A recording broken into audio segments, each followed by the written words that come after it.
author Cindy Kep is writing on the edge. Books include Remnant in the Stars, The Loudest Actions, Lines of Succession, Mindstorm,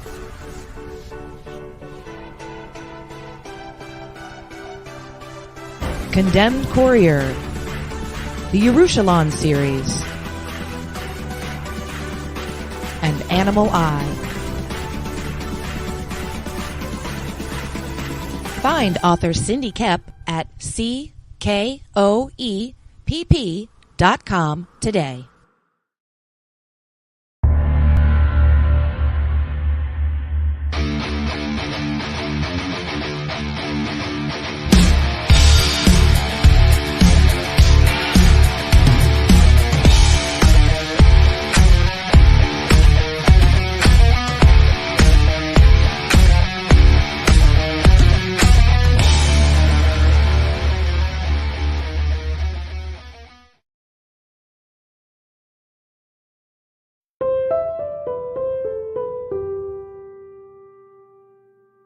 The city of prosperity.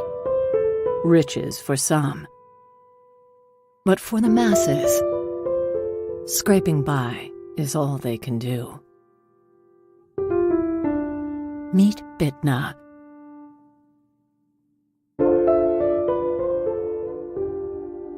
It's a hard life with an even harder reality.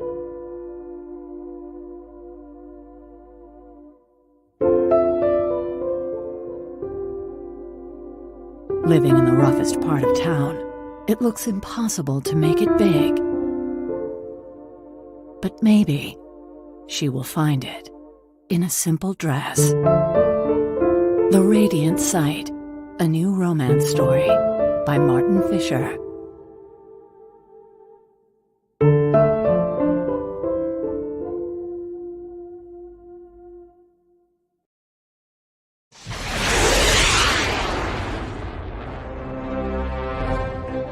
From author Brian K. Morris comes a classic hero in a high-flying, fast-paced, and action-packed steampunk adventure.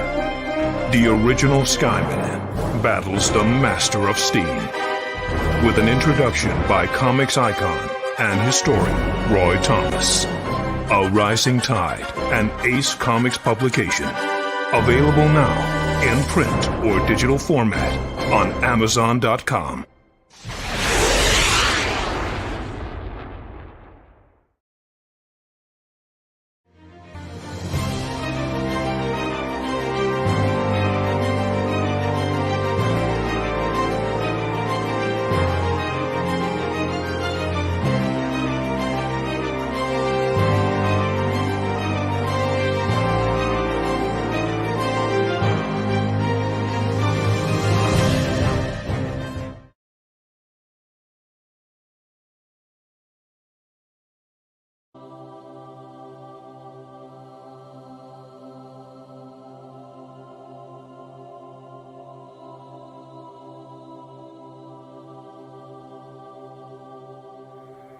The original intention of the film was just for my personal use, but I thought, with it being such a unique thing, that I'd like to offer it to anybody who wants to see it.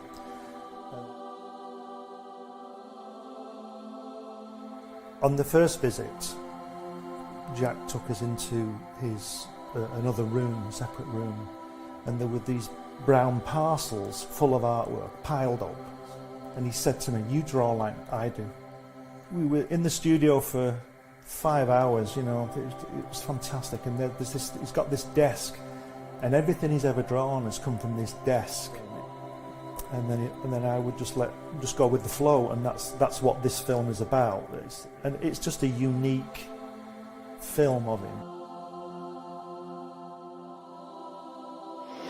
He says, "I beat you."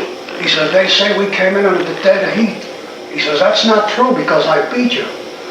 And the American said, "Well," he says, "if you like to think so," he says, "but I know the real story." He says, I know I clearly won that one." Well, Joe is 6'3", and I was a run, say, from the Lower East Side. And being Joe's partner was an advantage to me because Joe was believable, you know. They would talk to Joe. And, the Goodman brothers would get to know him. Martin Goodman owned Marvel at that time. He went to his mother and he says, look, Jackie got a job drawing. He says, they're paying him part, they're paying him money for drawing. He says, suppose I go with Jackie. He says, and he says, they'll pay me money. He says, I'll draw and they'll pay me money. He said, I'll give the money to you, which we did. We gave it all to our mothers. They called me from Nassau. You know, I lived in Long Island. And they say, would you like to come down and draw these guys in training? I swear, this is not a story. And I said, yes, of course, I'd love to come down. And,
There is another world, the world of darkness. The world is rotten all around me. The stench and decay is present as these flesh eaters all surround me. Covered in blood just to blend in, that's my disguise. I'm trying to find my family, I'm suspecting that they might have died. It ain't so easy believing in peace. We killing zombies who deceased and now deep in the streets. I won't leave in defeat, but still it's hard to cope or find hope when all these evil creatures so eager to eat. Yeah, asylum seekers need to move faster. Everything was fine until they first attacked the newscaster. Body in shock, nothing but doom after. I've even seen them shot and then they move after. Total disaster like I'm on the track with Ritz again. The Midwest was hit the hardest, millions dead in Michigan. This is the end times, homie, I will defend mine. Believe in one piece without leaving people behind. Mass panic, hit the station. Yeah, look, yeah. Shout out to my man Tom Rapka. Yeah, everybody involved with making the comic. Look. In a world ravaged by monsters, a new evil has risen, poisoning the land and threatening humanity. Now, the Monster Matador, along with the meanest and baddest kaiju killers, have joined forces to kick its ass.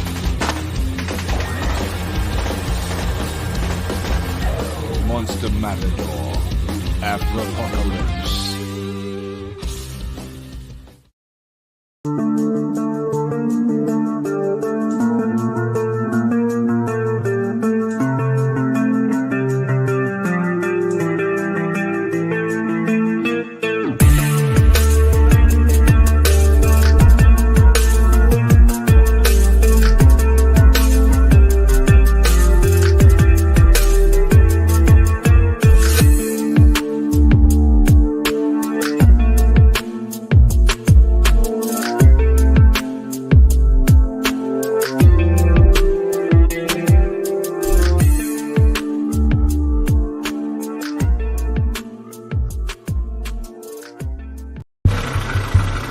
Nothing unusual about a 4 a.m. call to a back alley in downtown Kenton. A young woman lying pristine and unmarked on the cold, hard ground. I get to work quickly, but there's not much to go on here. No marks of any kind, no signs of struggle, just a dead Vic in the middle of an alley. And then there's that. Dead body in a dumpster that looks like a grizzly bear has crawled its way out of his stomach.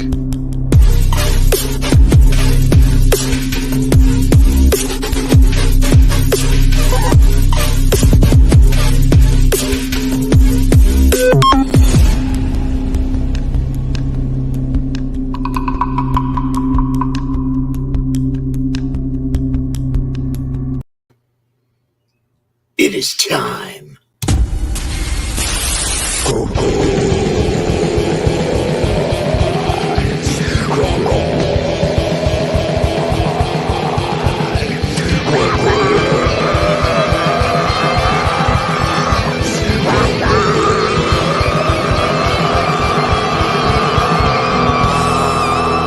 Come get some.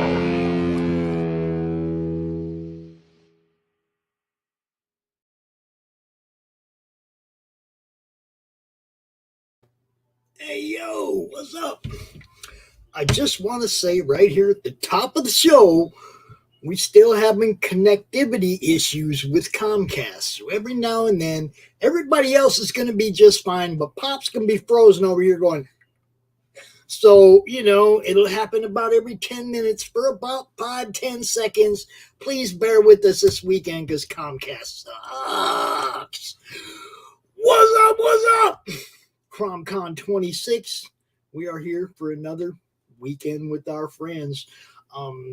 This particular panel was inspired by that guy right there. Yes, Mr. G. How you doing, my friend? I'm great, Pops. Thanks for having me. Ready to crom out in the madness here. There you go. And he brought with him his partner. Y'all know Pedro. And if you see if you see down there in the corner, we got another sponsor. Actually, RJ's been a sponsor for a long time, but I finally was like, dude, send me some stuff so I can add you to the cards and whatnot. So you'll see more of RJ appearing in what we got going on. And Mr. Ryan Carton. Ryan, how you doing, my friend? Hey, everybody. How's it going? Doing good. Busy. I have not seen you in quite a while. No, I've been MIA. The tattoo world is calling pretty hard, so. Nice. Right on. So before we get started into this, we have to bring in, of course, my co-host. You guys know him. You love him. So just sit right down, relax, open your ears real wide and say, give it to me straight, doctor. I can take it.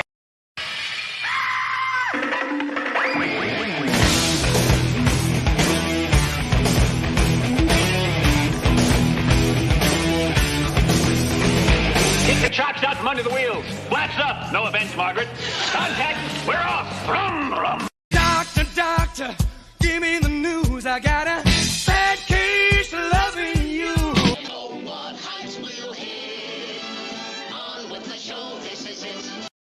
The doctor is in, baby. And there you have it. That was madness. That intro video was absolutely madness. That was energetic. What is up, gentlemen? Freaking drowsing with enthusiasm over there, man. Yeah, Ryan. What's going on, buddy? I'm tired. Pedro, hey, Gingy. Good to see you guys. We're going to put the guests up there, and we're going to hang out down here. How's that? I do expect a couple more people. Sim's going to be here. Daniel Monroe may be here. And look, anybody out there, if you like to do animation, if you have animation with your comic, if you're thinking about it, if you want to learn something about it, these are the guys to talk to. That's why we're here. Animation. Oh, damn. Oh, shit, Ryan. Probably Pedro, really. That's the guy. Did you remember your homework, young man? Homework? What are you talking about? What you mean? I'm at home. And I'm off work. Does that count? When I was in high Home school. and working. Does that count? Yeah, when I was in high school, the teacher would ask about homework, and I'd always respond the same way. What you mean? What you mean? What you talking about? And they would look at me like, you know perfectly. What you mean? Because no, I'm on. You told me I can't eat on your time. I'm not doing your work on my time. Yeah. I like it. I thought that was like vacuuming, dishes, sweeping. I thought that was all homework. Yes. Yeah. And that's what I was talking about right there. Welcome back, Pops. Welcome back. Pops did the Max Headroom thing. Yeah, I'm just, I don't know, man. I can't get them to come out here and fix it. I'm a little disgusted, but to kick this off, Glenn Fleming sent me a little something. Said I can show it to you guys. Yes. So, a little hatchlation to kick this off with. Let's do it. Right. He's just having fun over there, man. Just doing Very cool. Nice work with layers. Mm-hmm. Yeah, and he sent me 2 of them actually. Oh. I'm waiting for the second one to load up here. Here it goes. Yeah, man. I just like the look on his face. Like, I'm doing this, but I don't know why I'm doing it. Somebody get me out of this hell. What's up, Smart? Hey, Smart. What up, Smart? What's up, Smart? Yeah, the only animation I do is the old flip book up in the corner, on my textbook. Yeah, but I do a that's little animation, ball. Yeah. That's the principle. Yeah, my very first foray into animation was my cousin showing me how to do the trick with the piece of paper and the pencil, and you just slide it up and down. Yeah. And it was of 2 people doing it. I was like, that's amazing. Yeah. I love like the first experiments of animation. They have like very intricate names, but they're really stupid contraptions. Yeah. Like, do you know what a praxinoscope is? Do I want to know? The one that was built like a Rolodex. I haven't been to my exactly. doctor lately, but yeah, it's a Rolodex, and then you have like the phenakitoscope. Phenakitoscope. Yeah, that's like the circle with the string, and you. Oh, okay. You spin move it. Yeah, you spin it, and you see like the bird and the cage, Bird and then cage, like the bird and the cage. Yeah. And then the zoetrope was the same like but horizontal like. Yeah, the 3D printed stuff they're doing now for zoetropes is pretty awesome. Oh yeah, dude! They're coming up with some really, really weird stuff, which is awesome. Well, I will say that your brother showing you, Ryan, that as your introduction to animation explains a lot about where you are today. Oh, yeah. Never left, man. His animated chicken with the cigar slays me more than all things in the universe. Man, So I can't wait for like the next couple of years so I can actually get more of the story developed to do the stuff that I want to do. So very cool, man. Right. I think the gist of the stuff I've seen from you, Ryan, is the trailer for your comic book, which to me it reminded me a lot of like classic anime, like some Naruto vibes. Is that a big inspiration for you? Yeah, I really tried to aim at something that had like a 90s vibe to it. Just because I never animated anything fully, so I was like, let me see the era where people were still doing this by hand. So I just looked at all these intros, and I was like, all right, these are just like, parallax scopes, in and out, pull outs. I was like, okay, I can do all that stuff. Man, very cool. Pops, do you think you could pull up the trailer? Let's take a look. I could. What do you want me to pull up? Oh. Yeah, chaos, right? That's your. Here, if you want, I can share my screen. Yeah, that's fine. That's probably best. That way, it won't get cut off in the middle and froze. Right. Putting people on the spot. My bad. Sorry. That's your job, Jens.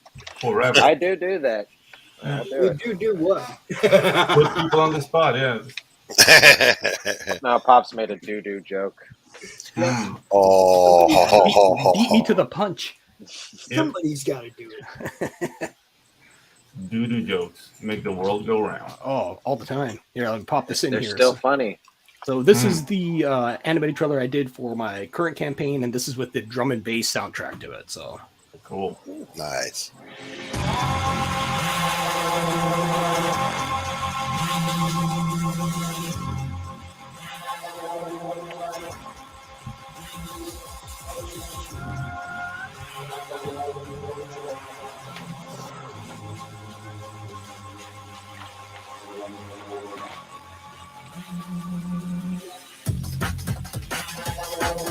Yeah, man.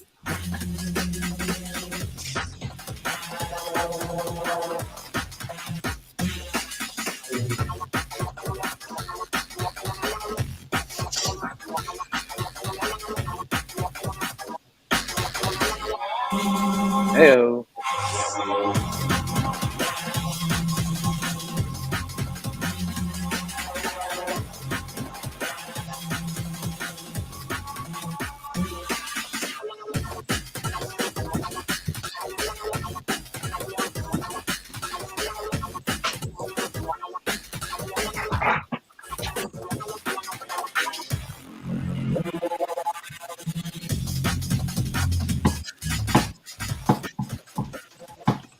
Oh yeah, and there it is. Yeah. Very nice. That's excellent, dude. Oh, The rooster is my hero. How long did it take you to put that whole thing together?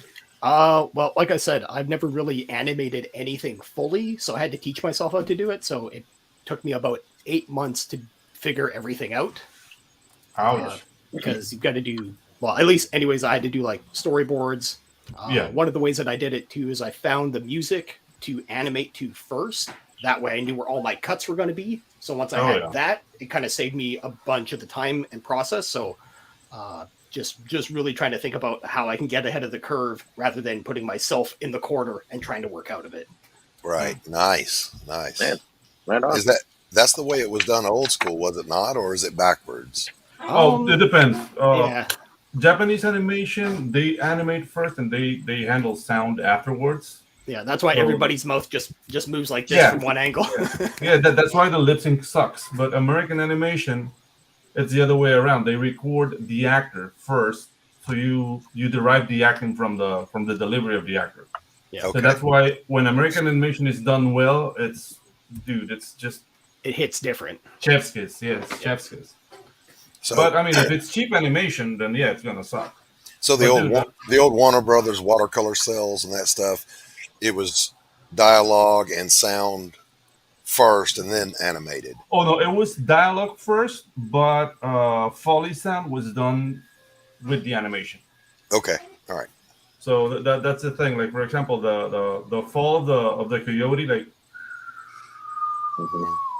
silence. Glenn, you just missed it. We just showed your animation, bro. Yeah, that's 12 frames. Hi, Glenn. Good to see you. Yeah. They try to do it with 8 frames, and it wasn't funny. So that's the thing with timing. Yeah, the timing with that kind of stuff, like like you can do it on 1s and it doesn't hit right. You can do it on 2s, it hits just right. You do it on 3s, it's off. It's so weird. Yeah, exactly. Yeah, no, that's the thing. Like the rule of thumb is when you animate on 1s. What I mean by on 1s is like you animate at 24 frames per second, so it's one draw in 1 frame. Things look more fluid. But when you need things to have presence in on the screen or feel heavier, you animate on 2. So one drawing is exposed by 2 frames. So you do a game basically. You animate on 1s here when you want it to be really fluid. Then when they land and you want to feel like the heaviness of the landing, then you animate that part on 2s, and then you go back on 1s, and you get a snappiness to it when you do it. Yeah, exactly. Well, you get all that with experience. I will nod my head sagaciously as though I understood that. That's what I'm doing. I'm over here. A really good breakdown on what is it? The Skullgirls video game animation, and they do a really good breakdown on how they animate for video games, and they talk about how it doesn't look right, but it feels right, and that's more important for that kind of stuff. If it feels right, then that's the way it should be. Even though that I can understand. Yeah, we do the same thing, obviously, in still art. It doesn't have to be right; it just has to feel right. It has to appear right. I get that. Yeah, I'll be right back. Not anything I said, Doc. I get it. English is not my first language, so it's all right. Shut up, Pedro.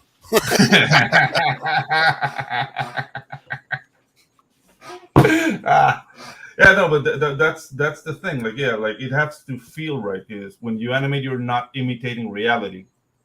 You are creating the illusion of it. So it's more messaging. You might anticipate and do the reaction of things more so than the action. Yeah.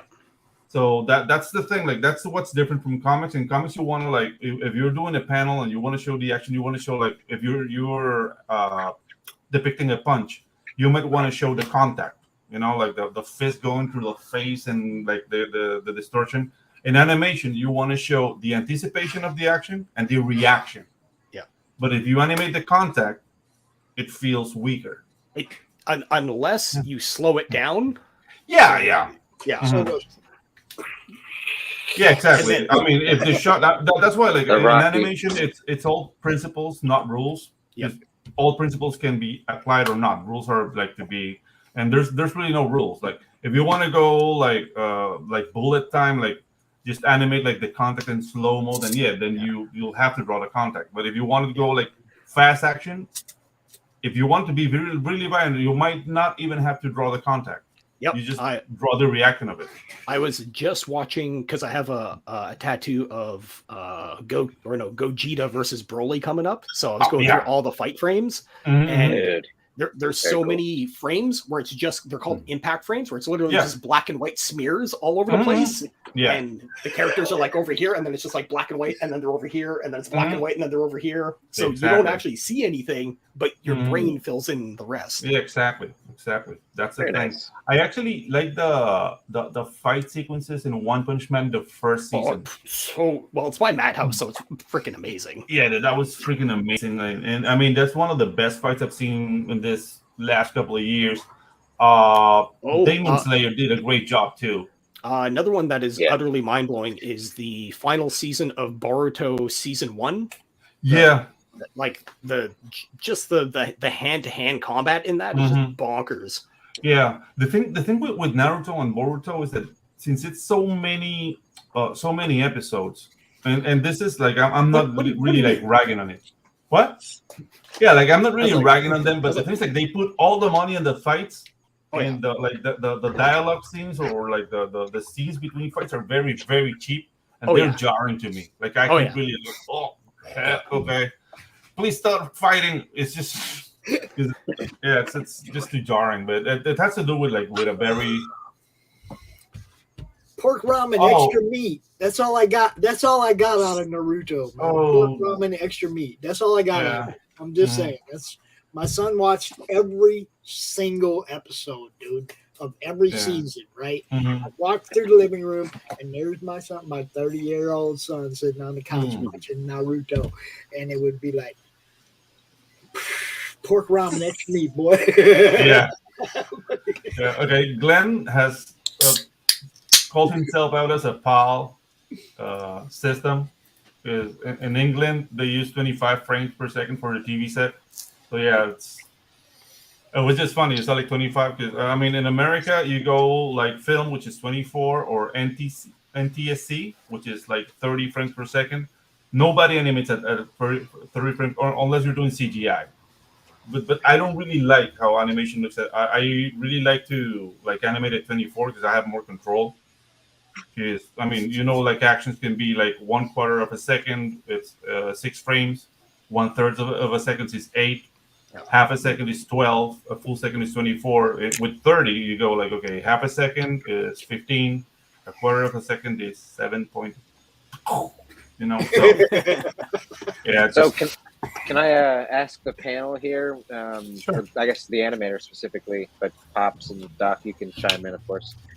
What were the shows growing up that really inspired you? But was there something specifically that you can remember that was like, okay, this made me want to become an animator? And to that point, like for me as a writer, it's typically the writing for something that really drives me to want to work on a project of some kind. Was it the art for y'all as animators that was like, ooh, wow, or do you also take story into account for those kind of things? Those are several questions, so.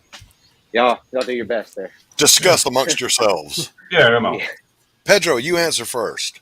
Oh, okay. So basically, I grew up watching like mecha anime from the 80s. That's what really inspired me. So I have to say Steel Jig, Guy King, Messenger Z, all those like giant mecha. And there's a guy called Captain Moonlight, which now I say, like, dude, I shouldn't have been watching that as a kid, but nobody was watching. Dude, it was a guy who fought with a whip. Indiana Jones fought with a whip?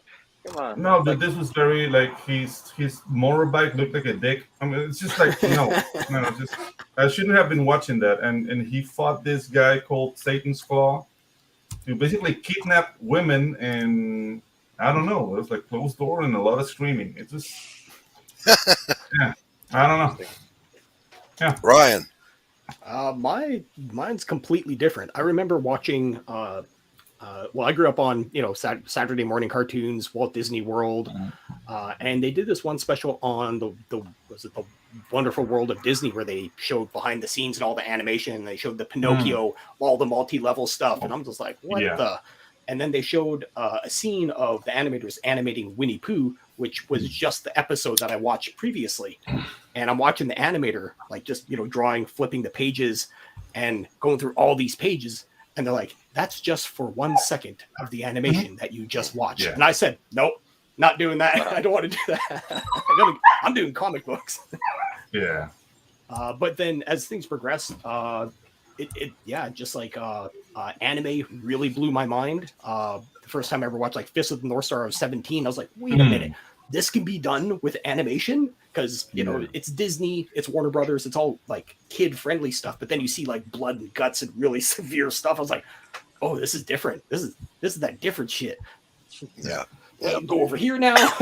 I'll be over here watching all this. I know that when I was young, the very best cartoons that I enjoyed were the old Warner Brothers. I'm talking about before Chuck Jones got in.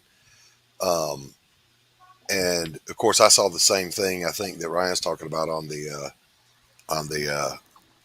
Wonderful World of Disney. But there was also a shot of the Warner Brothers guys doing the same thing, flipping the pages and drawing and the painted cells and all this, that, and the other.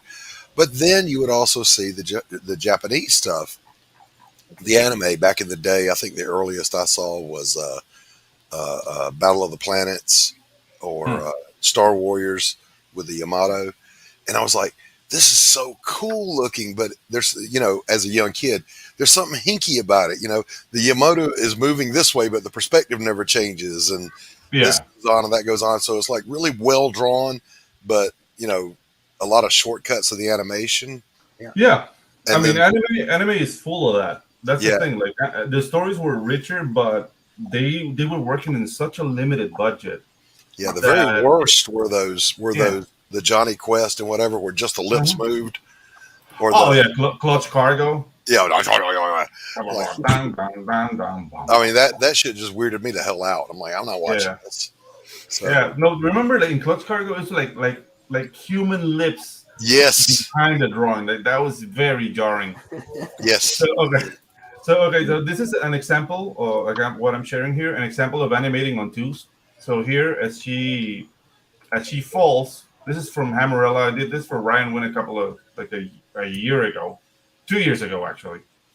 And as she's falling down, you see 1, 2, 3, 4 frames, and it's one drawing, one frame.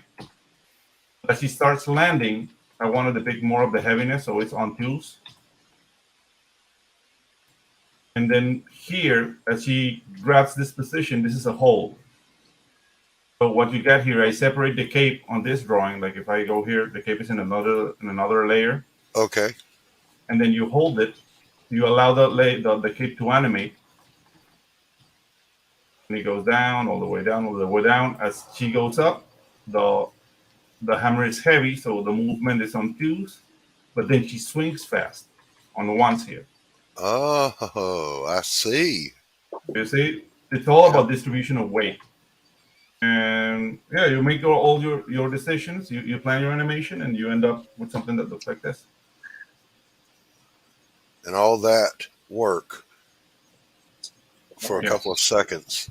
Yeah, this is 143 frames, so it's almost 4 seconds. Let me just go now, when you render this digitally, mm-hmm.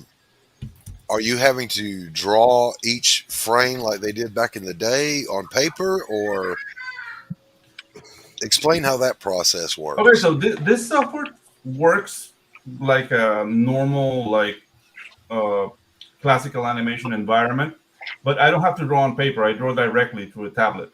Right. On the software. Right. So you're able to just draw it, save that frame, draw the next one, save that frame, and it just builds it. Okay. All right. Cool. Yeah. For example, like if I start a new scene, let's just save it. If I start a new scene, right here you have your columns. These are your levels, but they're called columns. Okay. And then you create a new column. You can make it vector, or you can make it raster. I don't like working on vector because I hate Illustrator, and it brings me bad memories. But if I wanna do something really fast here, and let's bring on the onion skin so you can see what I'm doing here. All right, now you tell the viewers and me what an onion skin is. An onion skin allows you to watch the last drawing. So this is drawing 1, drawing 2. I can see. Gotcha. Now looks like a set of dick and balls, but be quiet. Yeah, it is. Oh, dude, animation is very suggestive. Never tell an animator to draw some shit because he'll draw you some shit.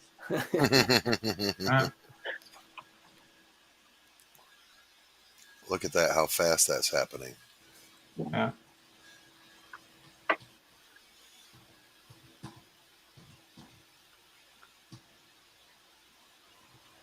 Now you got this. This is where decisions come in handy. And the things like I've taught animation for like 6 years, so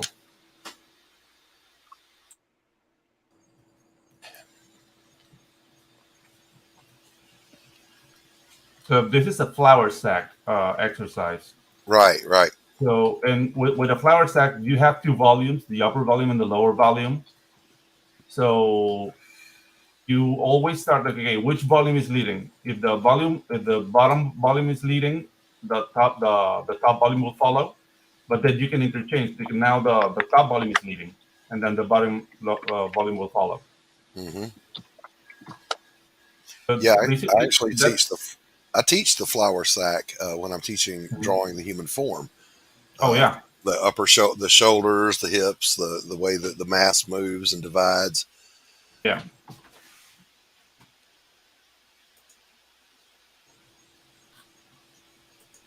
Yeah.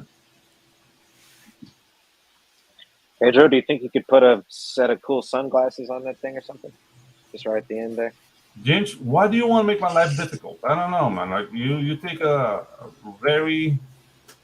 you take glee in making my life difficult. That is true. Now, if you were going to do a 30-minute cartoon, with backgrounds and fully animated characters, as you're doing right now, how long would 30 minutes of screen time take you to produce? By myself? Yes. 6 months. Okay. If I grab a team of 7 people, like properly trained animators, I can have that done in like 4 months, maybe. Okay. All right. But I mean, in 4 months we can have like 4 episodes. Right.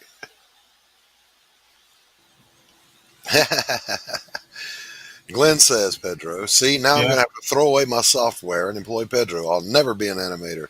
Oh, come on. Don't be discouraged, Glenn. Yeah. You know you can handle it. So you see, now it's come to time to look, okay, which moment I want to be on 2s, right? So as he lands, that can be in 1s. You go here.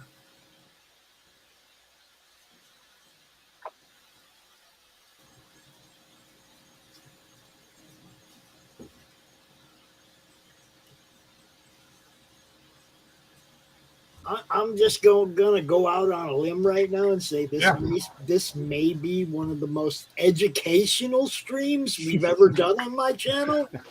Just saying. Joke. You know. Look how fluid that is. Yeah.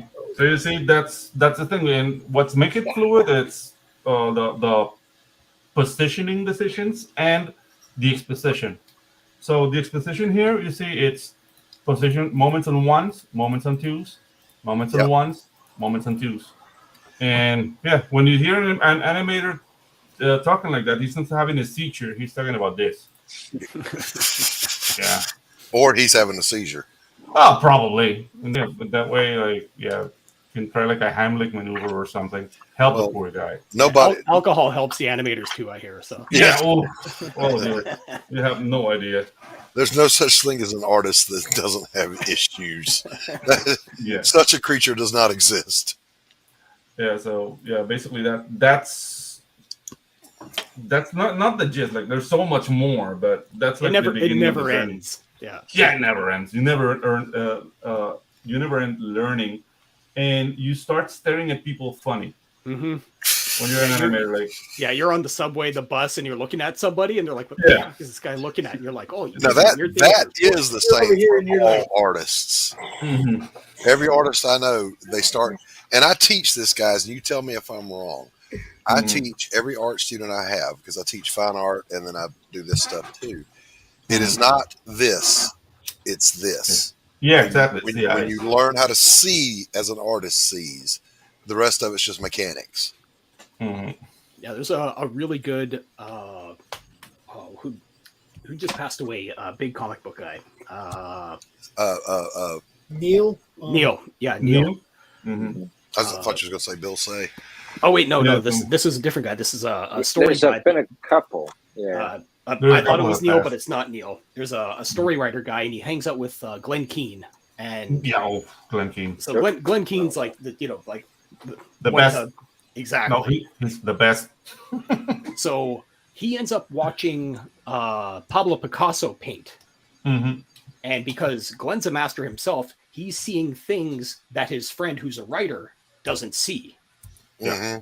Mm-hmm. And so he's looking at it and he's like, oh, he sees what's there. And he's like, what do you mean? Because he's drawing like one of the bowl on glass or something like that. Mm-hmm. And Glenn Keane goes like, he already sees what's there. He is just making it so we can see what's there. Exactly right. Exactly. Pre-visualization and actuation. Yeah. Because from the writer just sees him making this thing, but then Glenn sees he's actually looking ahead of where he's painting. Mm-hmm. So it's just playing catch up. So an artist would Picasso like really dominated the line of action. So it's like you can see in his paintings like where the picture is going. Mm-hmm. It's not static. Yeah. And Gauguin, same thing. Gauguin is the same way. Gauguin died in Panama. Yeah. I think he actually died on his second trip to Tahiti. His corpse just didn't know it. I thought one of the rules of living in Panama was you never admitted to knowing anybody was murdered in Panama. Yeah. We kill people down here. Come to Panama. So my little random bit of sort of fine art trivia is a while back. I was learning to watercolor paint, and I was listening to the an audio book of the letters of Theo Van Gogh and Vincent, right? Yeah. And in that, they mentioned that Vincent Van Gogh was a fan of Japanese woodcuts, which to me kind of blew my mind a little bit, because I was like, so you're telling me people have been weebs since like the 1800s at least? Like, yes. Very, very interesting. The same thing was true of Monet. He collected Japanese art, the sumi paintings as well as the woodcuts. He was inspired by that, and that where they would capture an image, almost like we do as comic book people. They capture that image at that moment in time, and that was a big inspiration on Monet. So, yes, dweebs in the 1850s. Yeah, weebs. Yeah, like weebery is eternal. The father of weebs. Yeah. Leonardo da Vinci had to be the father of weebs.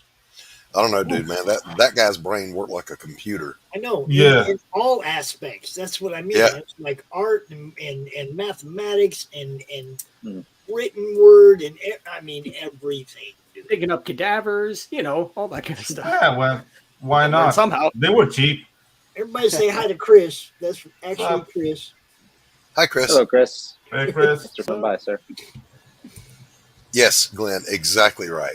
The same thing when I do a painting.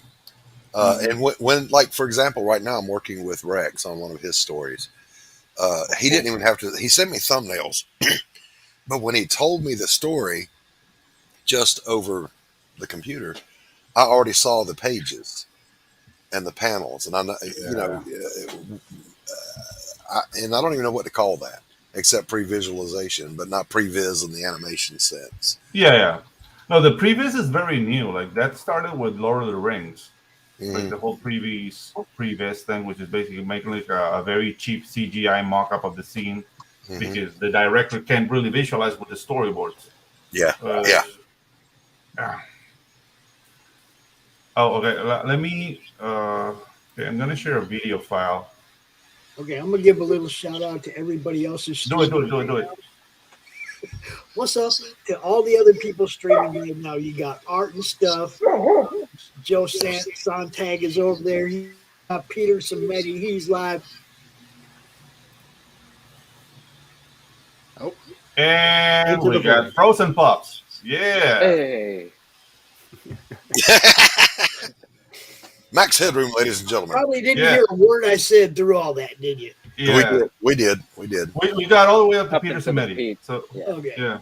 You got Pete and a couple other people out there, and it's like just eyes on everybody. You know what's up. See, it's really Chris. See, it's really Chris. See, nice. There you go. He was streaming live. That's our Laughing Rogue up there, guys. Laughing Rogue Games. That's our sponsor. Very nice. He just ended his stream so he could come over here and check us out. So, give him something to watch, guys. Very cool. So, yeah, I'm sharing right now. I don't know what happened to Sim. He launched Nat 2 on Kickstarter today. Nice. And he's been all over the place. He's supposed to be here, but he even asked me what time. I told him what time. Yeah. Only we could knock on Sim's virtual door. I've been doing that. I've been doing that. Everybody else should too. Sim is a sleeper. So we have to take that into account. He is usually late to shows. That is kind of his thing. Yeah, it's his fun. The first time I saw previs was when George Lucas cut together World War II footage and old samurai films. Yeah, that's A New Hope basically. It's the hidden fortress with World War II dogfighting. Doing good, Chris. Doing good. Yeah. Hope you're doing good as well. So yeah, but I'm sharing now like the latest trailer I've made for the community. That's for Woodrow. Are you guys ready for this? This looks good. Just seeing a little tiny thumbnail down there at the bottom of the screen. Y'all ready for this? The Wild Wolf of Tokyo. I don't see why the guild mocked you a hazard. You don't look so tough.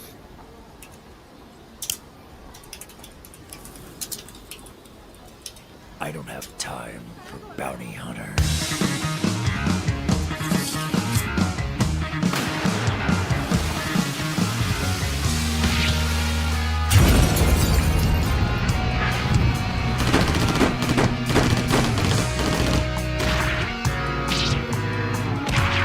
Nice head stab out there.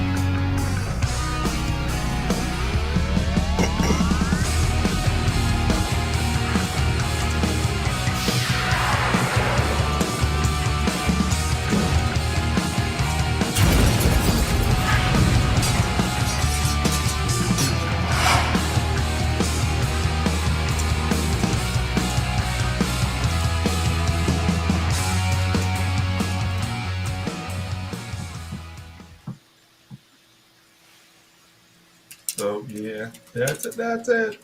Oh, that's cool as fuck, man. Yeah, I had a lot of fun nice. doing. Had a lot of fun doing that production. That's for the upcoming Arturo Uni campaign.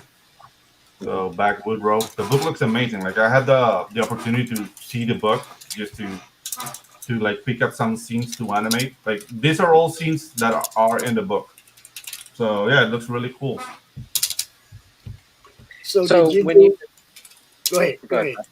Okay. I was just going to ask him if he did any animation for art. For art, there? Yeah.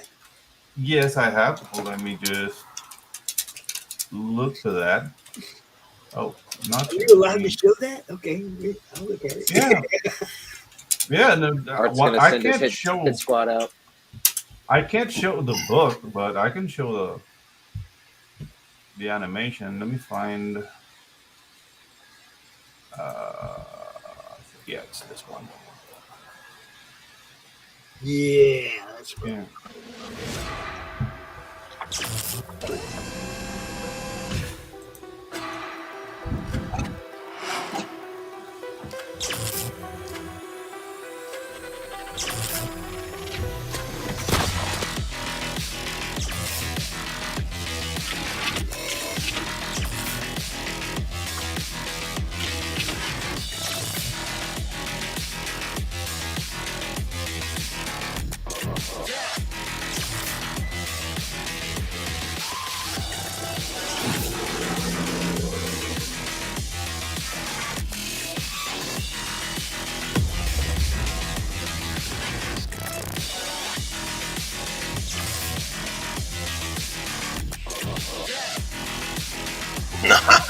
Nice. Yeah, boy. Yeah, boy. And so that is for Artie Bear. Yep. Yeah, that was for the Black and White Man versus Machine. Well, I did the 22-page book for Black and White High Octane, which is part of the campaign. The book Awesome is. stuff. I'm already finished. I'm already finished, and the book looks great. Like it's kind of self-serving that I say it because I did it. But I've learned on the back a little bit. Yeah, no, but the things like I learned so much from art on making comic books, from inking to staging to layouts to whatever. Like he's been very gracious with information, so I'm eternally grateful to that gentleman. And I'm getting a post-it from Art, and that I graduated from R.T. Baird School of Hard Knocks. So I'm getting that. I'm very proud. I'm gonna put that somewhere. And if you're watching and you don't know who Art T-Bear is, just go look. What is it? X-Force #1? Just go look. Just go look. That's all. Yeah. Or just Look Google everything. Just Google him. He's there. I promise you. Yeah. Yeah. So Pedro, I had a question for you. Sure. Typically, when you're taking, because you do take commission jobs as an animator for indie guys, that's how we got together. Yeah. You hit me with what are they called? Not the layouts. The storyboards. What's that? Yes, the storyboards. Yeah, you hit me with the storyboards, which you came up with entirely on your own, and I absolutely loved it. Is that typically how you work, or with this latest one, did Woodrow give you some thoughts on it, or is it all you? Okay, so as you know my story, Jen, you know I have no woman and I have no life. All I do is draw. And what I basically do, I mean, when you hit me up, like, remember I asked you for a little bit, like, okay, what's your thing? Is it like, okay, this is like this D&D game master who is like insane and he kidnaps his superheroes, and from that I just like I see it going this way. Like I always do that with clients, but it's not really set in stone. I'm ready to get like feedback. Like, okay, this is not what I'm looking for. But you said yes. You were easy. Yeah, you absolutely killed it. Let me see if I can pull it up. Unless you got it easy there. Well, I have it. Let me look for it. This trailer definitely. I mean, I'll just say it. It really helped my campaign quite a bit because this was something that everybody loved, and I really love it too. I'd never in my life thought I'd ever have an animated trailer for. Never thought I'd have a comic book, let alone an animated trailer to go along with. There you go. What a great time to be alive and creating, huh? Oh yeah. What's up, good stuff? What's happening, my friend? What's up, good stuff? This was like around like a month of work. I've been watching. I think so, yeah. Waiting, biding my time to make sure you were worthy. And now it begins. Foxman. Zooger. Triclops. Madam Magic. You fools think you can stop me? You never had a chance!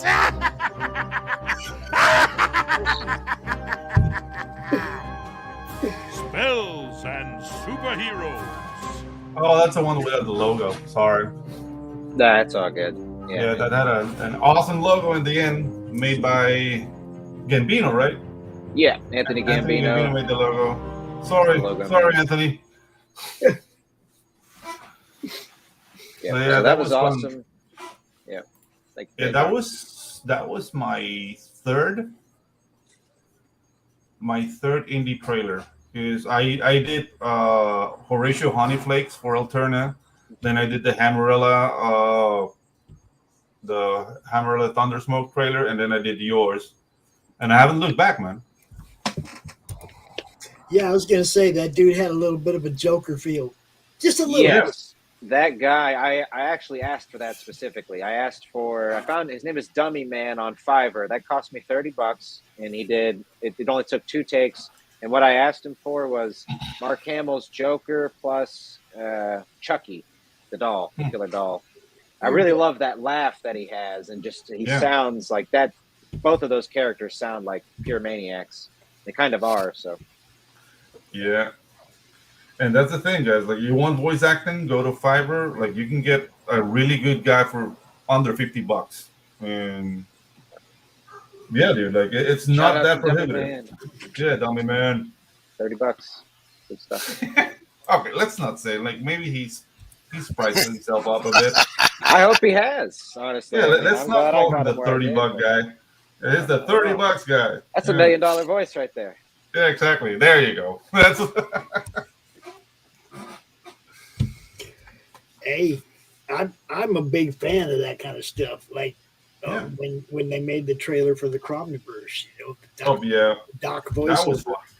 The only thing that was wrong with that was that you didn't have Doc's voiceover before you made the animation. Yeah, it is. I wasn't aware I was doing lip sync. I didn't know they were going to do that either, but neither did I. It's like. Communication, gentlemen, communication. I was asked to voice a voice. Yeah. It's all in the voice. Anthony kind of fit it all together, It worked. It's like there was for me it was like we could have done that where the lips actually met up with what CRoM was saying. No, I wanted to see CRoM's green face with my hairy white ass lips. I'm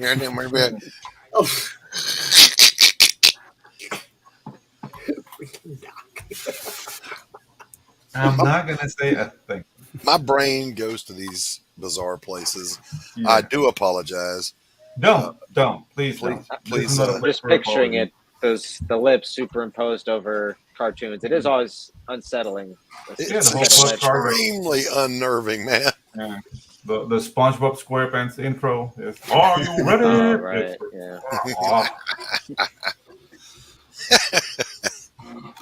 That show had its day. Actually, you know what I watched all the way through for the first time? Like, we finished it about a month and a half ago. The first Avatar series, The Last Airbender. Yeah, the first season is really good. Woo. That whole series, dude. I haven't finished Korra. I'm like through the first season. Korra's. Dude, the way Avatar's everything builds on top of itself, and it just feels. By the end of that show, you can feel the weight of everything. It is. Yeah. It's beautifully done. So I have a question for you guys, for the animators in particular. My mind goes back to, and I can literally put a thumbtack or pin in the date that animation became shit for quite a while. It was intentionally shitty with Beavis and Butthead because it was supposed to look like notebook paper characters drawn by a junior high kid come to life. Yeah, my God. That South Park construction paper animation. You're just Rugrats. You're gonna go. Aren't you? You're gonna go off right now, aren't you, Doc? Rugrats. I wasn't actually going to bring up South Park because that's a totally different thing. Yeah. The drawing quality and the animation quality was just so cheap and so badly done. Yeah, that's not entirely accurate. let's just say they were skipping one step in the animation process. It's always about production. Yeah. No. I don't mean the animated part. I mean the art. No, it's always about production. Yeah, it's always about production. Like anywhere where they can either cut money out, they're gonna do it and push stuff around. Yeah. Storyboard artists right now, they are essentially first draft directors as well. Yeah. Right. And also keyframe animators now. So now that production knows that, they condense all that. So everybody's given more work, more jobs. There's more stuff under one lifted. salary. Yeah, Right. under one salary, exactly. Right. Well, my thinking Every was frame they can use again, they save too. yes. Yep. Well, what I was mentioning was Beavis and Butthead did that shaky, poorly drawn art intentionally. Yeah. But then a whole crowd of animators went, "Oh, we can get away with doing crap." No, it's popular. It's not the animators. It's always production. It's the director. It's a decision. For example, not the animators. Forgive me for saying it that way. The animation I don't houses, feel the insulted. companies. Yeah, I don't The feel insulted companies at all. went that way. Calm down, Pedro. Maniac. Yeah, you maniac. For example, go ahead. I was going to say, I was just watching this thing where it's this small group of animators in the States, and they did this kind of like very painterly 3D thing. And there was only 4 animators, and it looks awesome. It looks like this awesome blend between traditional 2D animation, stop motion, and 3D. Yeah. And when they talked about their process, I can't remember where they were on. They were on an animation podcast. And as soon as they mentioned it, the words out of all the animators' mouths were, "Don't let production hear that your process, because they will think this is now the cheapest, easiest way to do this, and this will become the standard." They literally told them, "Shut your mouths. Shut up." Yeah, Yep. exactly. Yeah, see. Yeah, like the things like I have an example for that style, and the things like I met the director of this series in Canada, Danny Antonucci. He made Ed and Eddie, and that had like trembling line style within the art. Yes, that was his choice. You know, like I want this squiggly line because I want this to look like it was drawn by a kid. Yes. So that artistic decision permeated a whole different show that didn't have that. It was just like, oh, hey, this is cheaper, and that's the problem with animation. It's so expensive. They're always going to look for ways to cut corners. Yes. And dude, yes. I don't know if you remember this show called Mucha Lucha. Oh yeah. Yeah. So Mucha Lucha was done in Bardell Animation. Bardell Animation was like a block away from our school. They used to hire us while being students to do cleanup there. Yep. And by that time, they were developing Mucha Lucha. It's like, okay, there's a thing called vectors.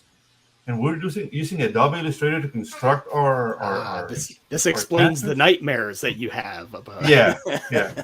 And then we're using this like bone software called Mojo, and then like we can animate doing that. Dude, it was excruciating. It was painful to look at. It was very flat because they didn't even know how to use Illustrator properly. So basically, they're discovering the processes as they were working on that, and when we're witnesses this basically train wreck, and then Mucha Lucha comes out. I think it's artistically hideous, but that's my opinion. A lot of people love the show. Like I don't like it, but it gave way to this new style of flat TV animation. Right. So that influenced like Powerpuff Girls and a whole like plethora of shows that came afterwards. And now it's here to stay. Like right now, there's a lot of drama on this like YouTube animation show by this girl from El Salvador, who's the director. Like, yeah, you heard of that? Yeah, I just heard about this. Yeah. And I mean, the show looks amazing, but it's like you can see the pedigree coming from Mucha Lucha to the style they're using right now, like very flat, but now they're involved in drama because it seems like she's not paying their animators or something, or she's using fans to work with her, and it's like she's paying an exposure. Like I don't know, and I don't want to talk about something I don't know, but I mean, there's drama within it. But when I saw the style, it's like, okay, this reminds me of like this the birth. Like I saw the birth of this style, Mm-hmm. and yeah, it's not to my liking. Yeah, that's why I'm leaning heavily into the whole anime style because I'm just like, yo, man, that's the shit. I love that shit, but keep doing that shit.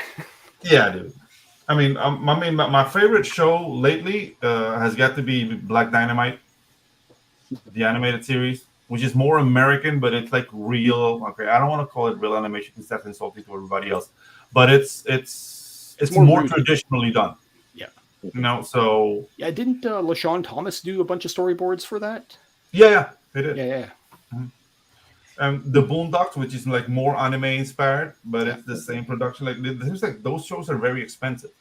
Yeah, and that Netflix did one probably similar to Black Dynamite, Seis Mano, which it was in that kind of Seis style. Mano. Yeah, hilariously done. Yeah. Seis Manos had a lot of moments on threes. Even within the fight, like you can see the shortcuts. Like there was a lot of choppy animation within the. That's why, like I was watching it. I was like, man, these guys were pressed for money. Like you can tell. Like is that a method for cutting out those extra steps in like a fight scene when you do the camera pan? You know, the guy holds the pose, but you pan the camera. Yeah, exactly. That's easier to do than the drawing of a different pose. Then the animating the action sequence, like for example in Dragon Ball, like when you see characters moving their eyes, like they're moving so fast, we can't see it. Like, no, they're moving so fast because we can't afford to animate the fight itself. Save the money. Save the money. So you know, like there's always a clever way to save money. My personal favorite is again, this is just from me watching frame by frame stuff. Is like you'll literally see them like it's just a blur of punches, and then it'll be another blur of punches, and then the same blur of punches, and they'll just run that in sequence. And they're recycling that. Like, I actually did that on a video I was doing for my band, but I never finished it. Let me look for it because I have an example like doing the blur of guys fighting with machetes. Yeah. Nice. Yeah, it's a fun trick to make look it like there's a lot more going on. Yeah, exactly. With a lot less. Kind of just picturing like a fight scene where they're fighting up top, then fighting down below. Yeah, exactly. Up top. Aquí no hay reglas, no hay árbitros y leyes. La única que cuenta es la de la mañana. La tarde se enrojece con el vino de machete. Mi armadura, mi camisilla mierda. Blalock provocada, la sombra del demonio. La rabia del machete se muere en los huevos fueron todos.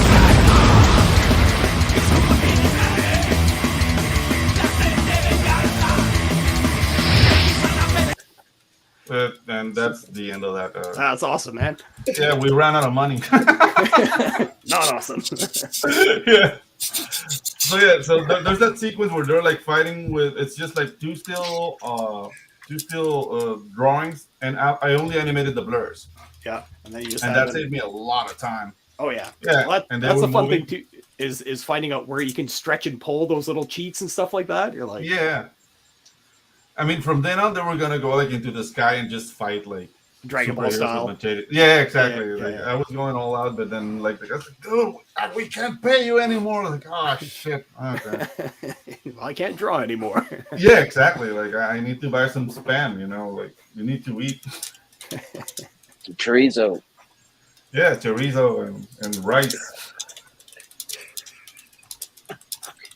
Yeah, you mentioned Danny Antonucci. I didn't know that you had met him, but I love Ed, and Eddie, man. That was a show that I grew up on every morning. Like that show made me laugh quite a bit, and just was one line in particular that still stands out to me. Like, Johnny, you dropped your face. I'll go get you a new one. Yeah, dude. Just like, Ed losing his mind. Yeah, that was the cool thing about the animation school I was in. It was very well connected. So I met like Benito Walsh, which is like the storyboard chief at the Simpsons. I met George Mitchell from Walt Disney. I met John Cristalucci from freaking Ren and Stimpy. before the allegations. I went to his studio in North Bend. I wasn't get over anything. And actually, before the I try to touch you, almost have Pedro. to say that about everybody now, don't you? Yeah. Dude, No, but before, dude, the thing is, like, when they accuse me, if you see Ren and Stimpy, it's like, yeah, he did it. Ren and Stimpy was weird, man. Yes, it was. he said, yeah. Yeah, he did it. Like, I would love to. No. The horse. I'm not going to defend that guy. The only part I remember that I really liked was the horse. Well, sir, I tell you, I don't like it. I don't like it. Yeah. No, I don't dude, like it. Not one bit. remember when Ren asked Stimpy to freaking milk the gorilla? Dude, I tried to saw forget nothing. it. You only saw like Stimpy going like, and then like a huge hand, like just like petting his head, just like, dude, what the hell, man? Yeah, I'd say No. so. Everybody say hi to Haley. Everybody say hi to Haley. Her butt is on my wall right about there. Sup, Haley? Hi, Just Haley. from here, but yes, her butt's on my wall right about there. Hi, Haley. How you doing? She lives in Australia. She's a violinist and all kinds of stuff. Nice. Totally cool. You guys gotta check her out. Welcome, Haley. Gentlemen, I got to bounce. I got some stuff I got to handle. Hopefully, I can come back before it's over. Nice to meet you, Doc. Nice to meet you, Take sir. care, man. We'll get Ryan, back on Pedro, it. I'll Pops. see you tomorrow, my friend. See ya. All right. See, she knows wall butt. See? Well done. Yeah, very suggestive. She was on the cover of geez. Which one was that? I forget. It had to probably be a cover because unless it's like a, Man, there's so giant many. rubber ass hanging on the side of yeah. the wall It or was something. one of them, Hey, dude. That's what I thought. That's what I was thinking. Yeah. I would love to have like it a was this- rubber butt. naughty stripper assassin something. Yeah. Naughty fairies. Naughty fairies, she says. Yeah. Yeah, Nice. I'm pretty sure it was this one. Geez, I can't read without my freaking glasses. Oh, the story of our lives. Yeah, no. This thing says, I can see naughty fairy stripper assassins. I think is what it says. But is that like a badge? Something? It's a coin. Oh, it's a coin. Cool. Yeah, and it's a butt coin, guys. It's a The booty. best kind of coin. It's a booty. Okay, and on this side it's a little, a stripper fairy, right? A stripper fairy. I've heard of chocolate anuses, Pops, but that right there, that's a new one. Hey, what up, Sam? Me, I know about chocolate covered pretzels. Hey, it said chocolate anus, and Sam's here. How you doing, man? Did you guys remember that part? Chocolate covered pretzels from Mallrats? Yeah, Mallrats. Yeah. Oh, Actually, how are you guys doing? Sorry if I'm a bit late. I was a bit busy. Like, you know, I'm in the moving and packing and stuff, so I kind of didn't see the time. I just didn't see the time pass, and I'm like sitting down. And I'm like, I sit down. And I'm like, oh fuck! I'm supposed to be somewhere. Yeah. Don't you just hate it when that happens? Oh yeah, dude. All right, don't worry, man. You're here. That's what counts. It just wouldn't be right if I didn't show y'all what I'm talking about. It's Haley's butt, yo. Is that your grotto? It's Haley's butt. It's Haley's butt. Haley's butt. Now you know what Haley's butt looks like. This show's had everything, Pops. Educational. got some Educational, and now we're A, talking about the glutes. TNA. Yeah. No T, just A. All right, so Sim, Yo, what's up? how you doing, my friend? I'm doing okay. Like I said, I'm in the middle of packing, and right now I just joined in. And I've been watching The Boys, and damn, it's a great series. How are you guys Watching doing? The Boys, Sim? Yep. Dude, I really enjoy the show and this latest episode. I think may have honestly been the best episode yet. Like the season kind of makes sense to me in terms of playing Soldier Boy the way they did. And I don't want to spoil it because it's like. But that's why I finished season 2 now, and you know I'm at season 3. Very nice. Talking about The Boys. Yeah, it's pretty good, dude. Like the first season is solid as hell, and after that, it's pretty good. Yeah. I mean, the things like I saw the tick on on Amazon, and dude, it was nice for what the comic book was. It was fairly close. But I kind of like the other one better with what was the name? The guy that the other live action series that was there before. Warburton? Yeah. Patrick Warburton, I think his name. Warburton. Yeah, that's it. Thank you. Yeah, that I thought that one was better. Yeah. That was solid. It was more. It was more like a comic book. The characters that were there too. You know, whatever. What was the name? Bat Miguel or something like that. Bat Manuel. Yeah. Bat Manuel. It was like Die Fledermaus in the comic book, but they went with Bat Manuel, which I appreciate too, because representation, right? Mm-hmm. And my people, Bat Manuel. And American Made was nowhere to be seen, though. That was in the new one. Yeah, no, not at all. Yeah. Wow. Okay. It'll do. I don't know the cat. I don't know nothing about it. Hey. They're re-releasing the boys' comics on Indiegogo. Yeah, they launched not too long ago a campaign to resell their old stock, which is pretty much what Dynamite's been doing on Indiegogo. Yeah.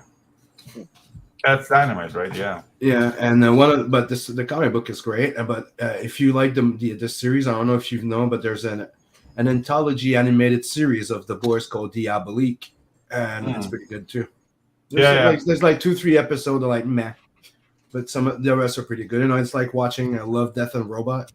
Mm-hmm. Like half of them are pretty good, the other one are like, okay, yeah.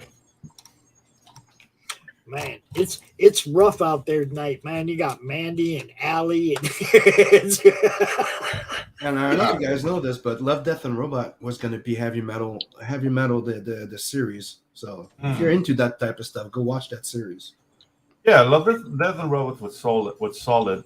Mm-hmm. Even though I'm not that happy with CGI nowadays, especially with the character design, it's becoming very generic. But it's more of like hey, let's film actors and let's put a 3D filter on it. That's how they've broken the uncanny valley. So it's technically just a 3D filter over an actor, and when you watch it, you see in between frames sometimes the actual actor. Yeah. I've been watching the latest season of Death and Robots, Love, Death and Robots. I'm like halfway through it. That mouse episode where like the mice are. That has been the most fun I've had with the show. I think that was fun. Yeah, I like the sequel to the 2 robots. It's like the only one that actually has a sequel. Yeah. Who do you think it was? Going to be Musk? Musk, yeah. The cat, yeah. Yeah. So, Sim, you launched on Kickstarter Tales from the Natverse 2 today. Yep, I did. You were showing off some animation earlier today, and I know you got stuff. I know you do. Of course I do, but I haven't done anything like more than what I've shown you guys before. But if you want me to show it again, I don't mind. Well, that's kind of what this one's about. We kind of want to see it here. Yeah, talking about indie animation. Yes. Mm-hmm. Just give me a second. And we gotta give Pedro a break. He's been showing this stuff all night. Pedro's carrying the show, really. Yeah, I'm just a one-shot wonder. I'm like, yeah, there's my trailer. All right, moving on. I have a lot of stuff, man. Don't blame me for being prolific and not having a life. And did you see the Glenn Fleming stuff, Sam? No.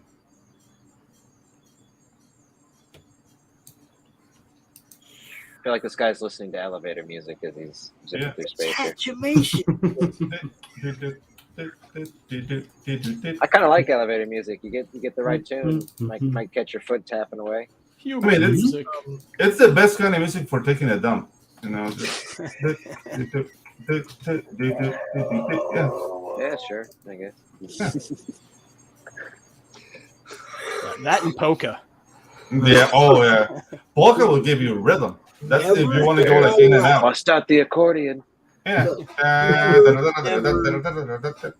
Never ever in my life have I sat on the toilet. That'd be good to shit too. Okay. Yeah. Now you will, though. I will. It's a great idea, Pops. If you want, you can share my screen, Pops. Life needs rhythm. I've never been in that spot. I've never been in that place. Guess what? The next poop. Yeah. You'll No, it's see. a Pantera. You'll thank us. Hit play. It's time we settle the score. Yeah. It's time we settle the score. Come on. Are you ready? Let's go. Go. I got this hunger inside of me. A vicious vendetta that won't ever let up. It's bringing the fire up out of me. I come alive for the rivalry. I hear the talk, but that ain't enough. I'm about to pull the rug on your bluff. I'm fresh out of mercy, you out of luck. Yeah, I stand on my rep and I back it up. Turn up the drama, let's set it off. I'm like a beast on the battleground. This kingdom ain't built for the both of us. I'm on my way to come knock you down. Let's go! No, this is an intro that I'm working on for Tales in an Adverse. Hell yeah. And here's one of the first sample of what I've been trying to do. It's animate one of the first stories that I did in Tales in an Adverse 1. I'm fucking bored out of my mind. 2 weeks without a decent job.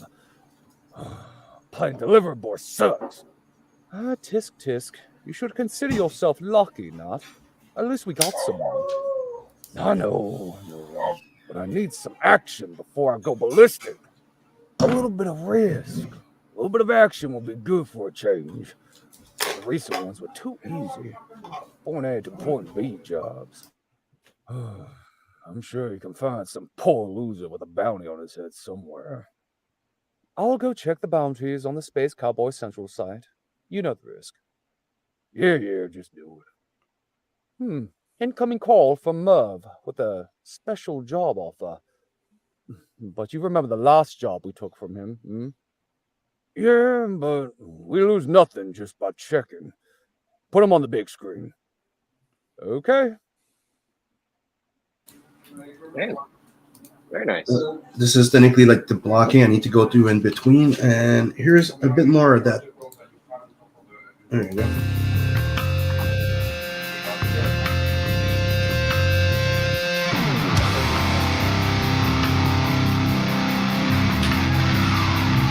Love that bass guitar.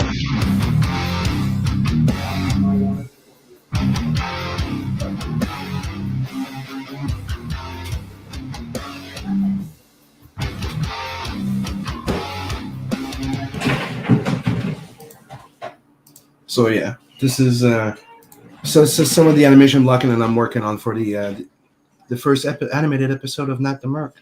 This is the progress of the 3D model that I'm going to be printing too, and nothing to do with animation though. So Oh, a little bit. I want to see more of that story, of that little in between story you said you did for Nat Verse 1, that second video. I was like ready for more by the end of that. Dude, that's the thing with animation. People always want more. Yeah, it takes we time. Can't afford it, but we can't afford it. Like what I want to do right now, it's break up the first story into 4 parts, where it's technically doing mini episode that I can slowly build on, and if people start getting behind it and I make more money too. Yeah, I can invest it into it and actually get the 2 first story done, and after that I want to do their own standalone, but still canon to the book. So it's like I'll do short stories, but they are not in as comic book form, but they'll be canon. So they'll be referenced to during the book, if you watch the episodes. Right on. So that's the entire idea of what I want to do with the animation, and it's going to be free on YouTube. Very so cool. Go sub.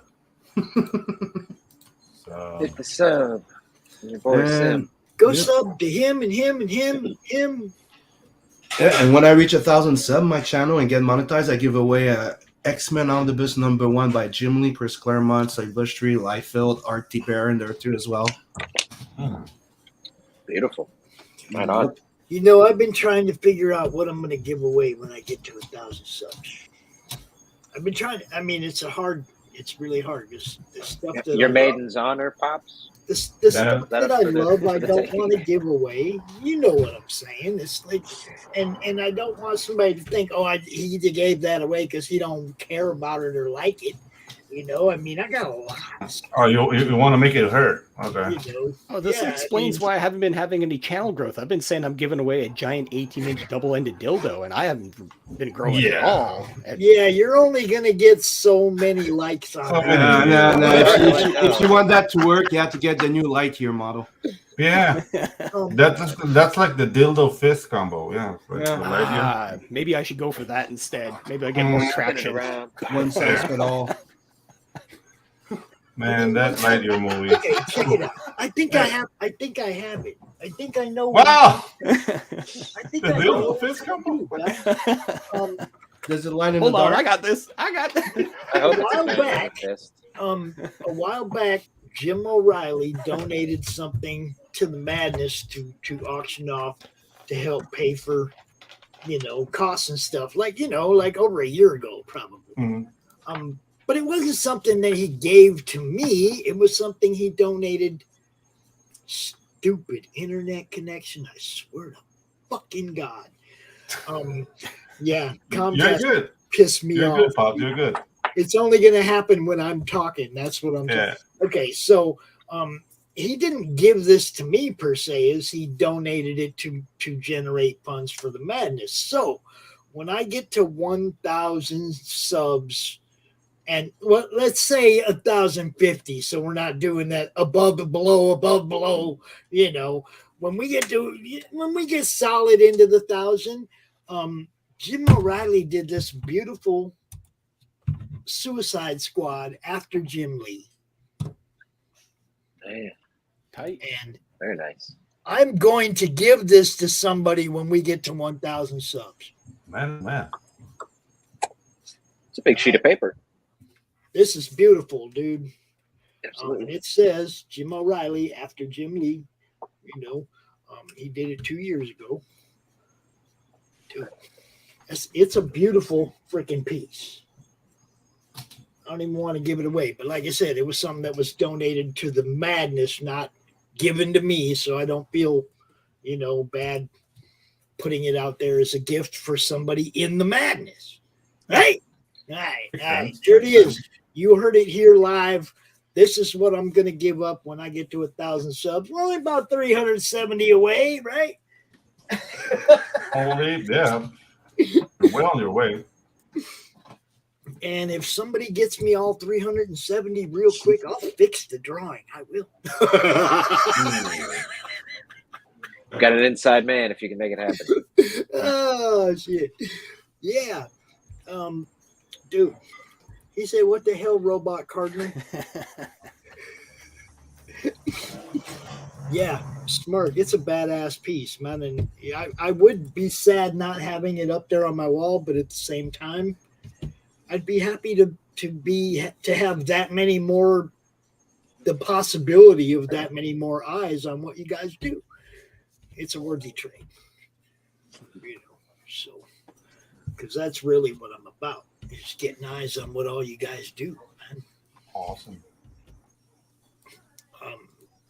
So, Sim, I asked the guys here earlier, growing up, what was their sort of, if you can remember, what was your thing that was for you really made wanting to be an animator click? Like, was there a cartoon show in particular, or do you remember?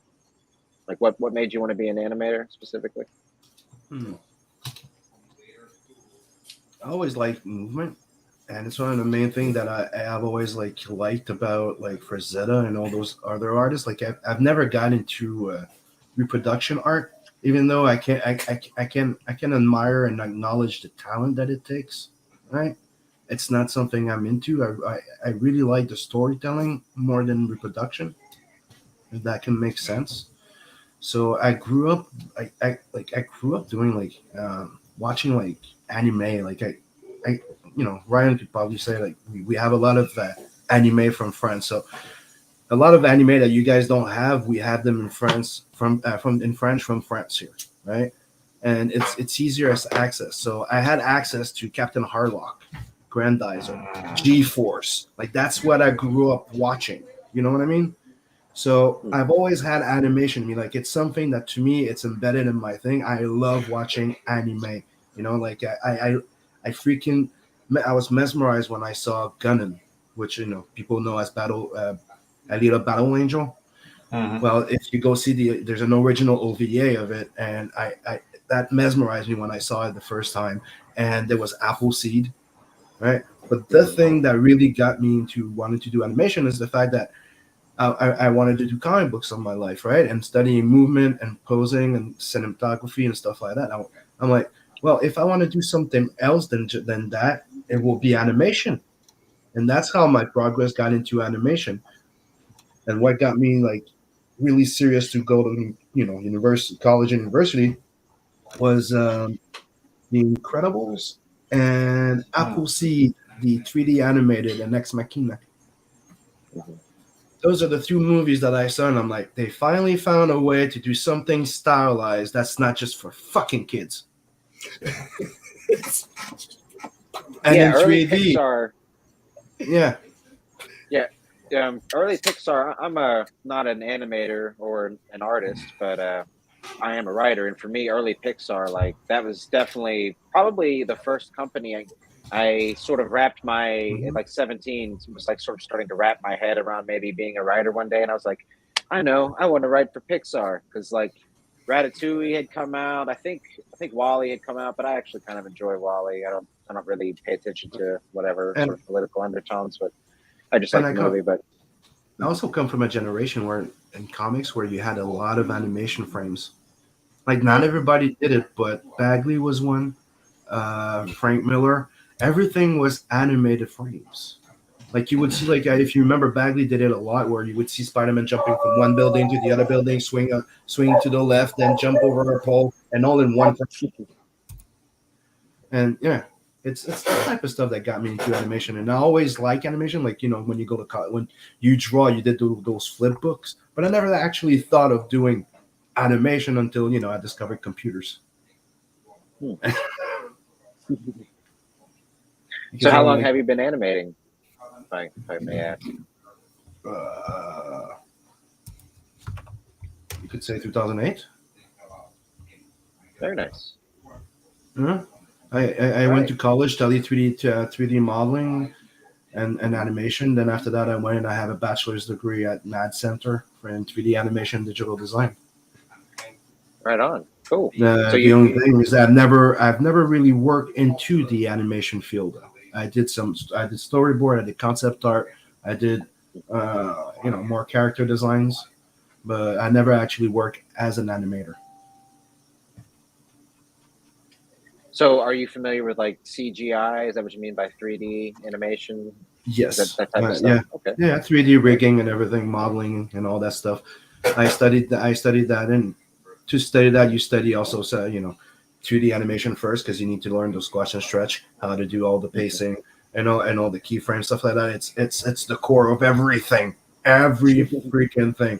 And that's one of the things a lot of people are like, why would you recommend for any comic book artist starting in and wanting to be good? And everybody comes in, draw the Marvel way, draw the this way. That guy draw a comic by that guy Cloud, whatever his name was. Right? Me, I'm like, maybe like storytelling by Will Eisner. Then maybe grab yourself some Cupert storytelling books from their school. And don't forget to go grab the animated survival kit from the creator of Roger Rabbit. Richard Williams, yes. Richard Williams, yep. And that changed my life. Like it's everything about expression, about everything, about the mood, how somebody holds themselves. And it's the beanbag. So how to quickly stretch a pose. Yeah.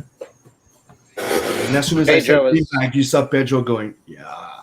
Well, Pedro actually drew that earlier and demonstrated for us the flour sack exercise. And beanbag is also just another funny word for ball sack. So that's Stretch out the old beanbag. Yep. The old beanbag. I remember people getting pissed because not understanding why they would make us animate a bag until I went, because it's quite simple. It's the pelvis and the goddamn shoulders. Yeah. And you just have to add the leg. Yeah. It's a torso.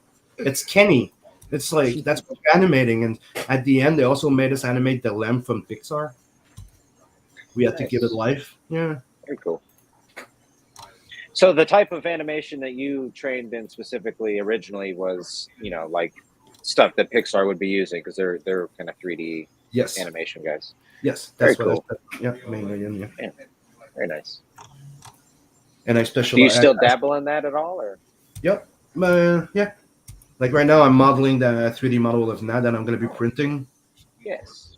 And that's on the campaign. And when the Kickstarter gets funded, I'm going to send a secret tier to all the people on Indiegogo for to be able to buy it and add it to their tier. And another thing I'd like to add that in case people don't know this, there's a Kickstarter out, and everything that gets unlocked on Kickstarter, the Indiegogo get it.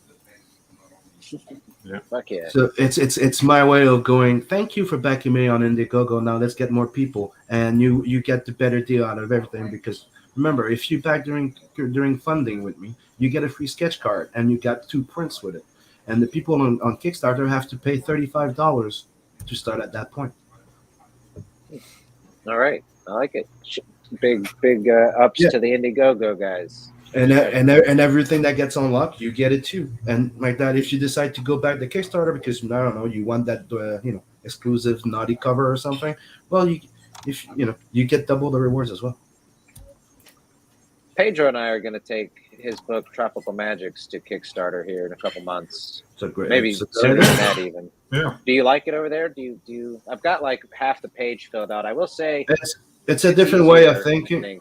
You think? I don't think so, because I thought it was a freaking pain in the ass, that fact that you can't show your tiers with the tiers, like the image with the tiers, so you have to put a lot more graphic on that little scrolling thing, and nobody likes to scroll that far. One, because you have to illustrate all your tiers.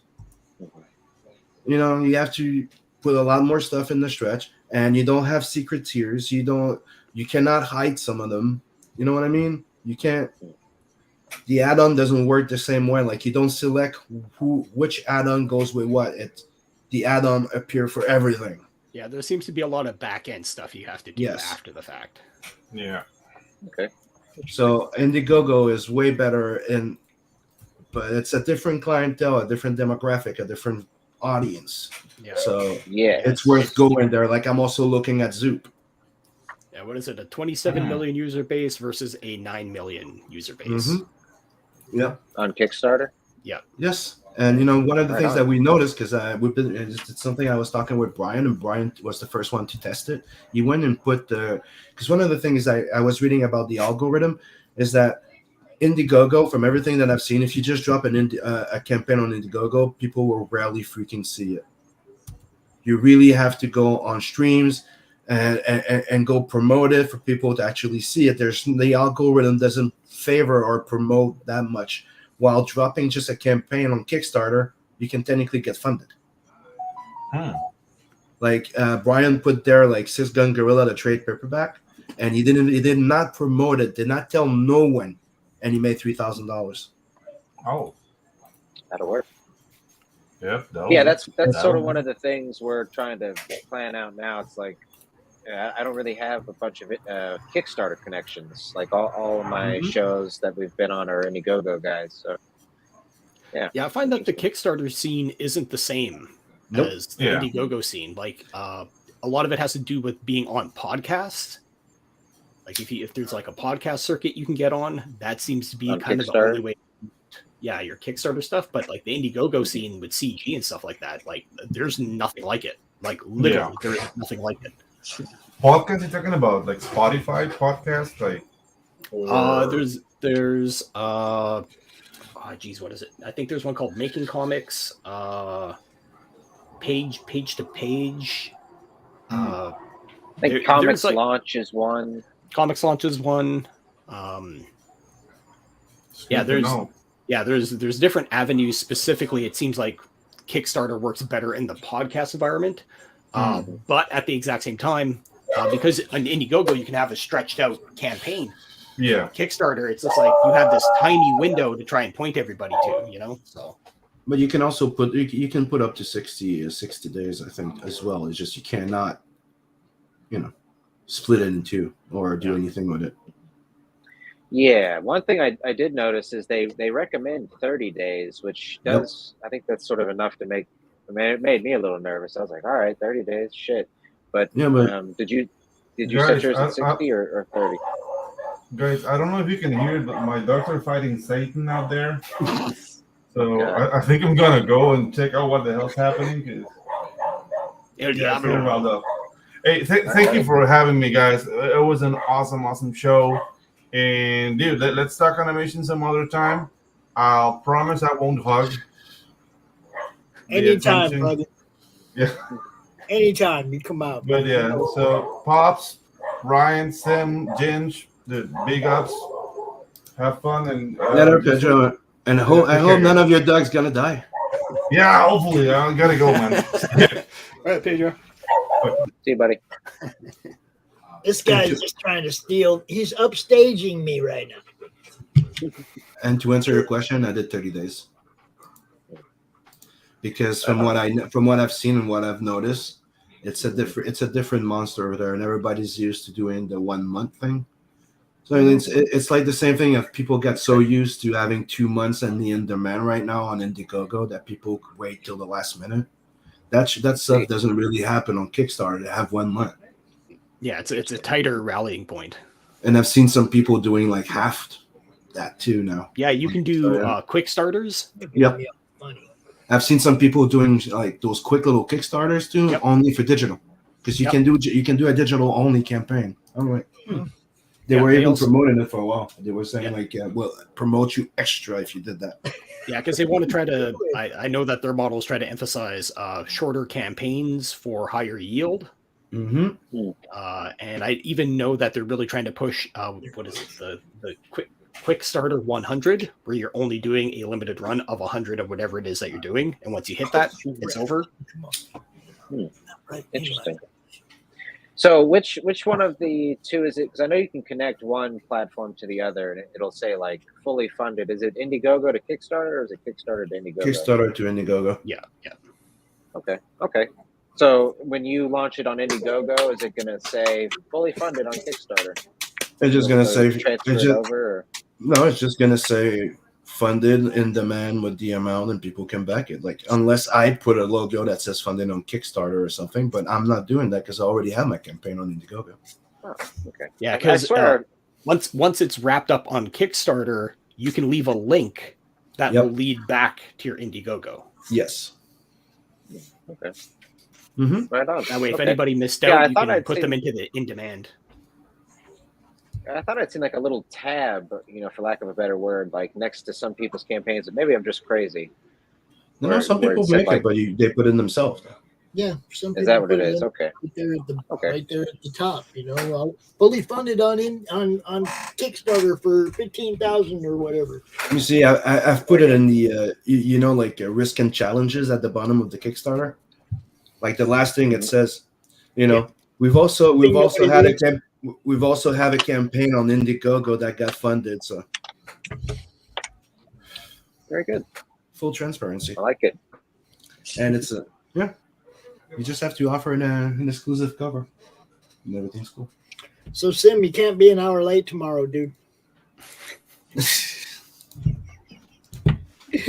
You'll be stepping on somebody else's time if you do that. If I recall, Sim's usually like 30 minutes late, but yeah. It's all good. Man's working hard. 15. Don't push it. 5 p.m. Eastern tomorrow, buddy. You know what's up. 5 p.m. Yeah. I'm pretty sure that's when you're supposed to be here. Yep, 5 p.m.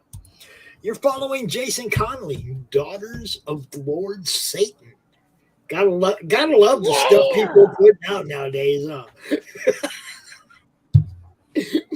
I like it. Cue the guitar. We have a very broad spectrum. On Monday Madness last week, we had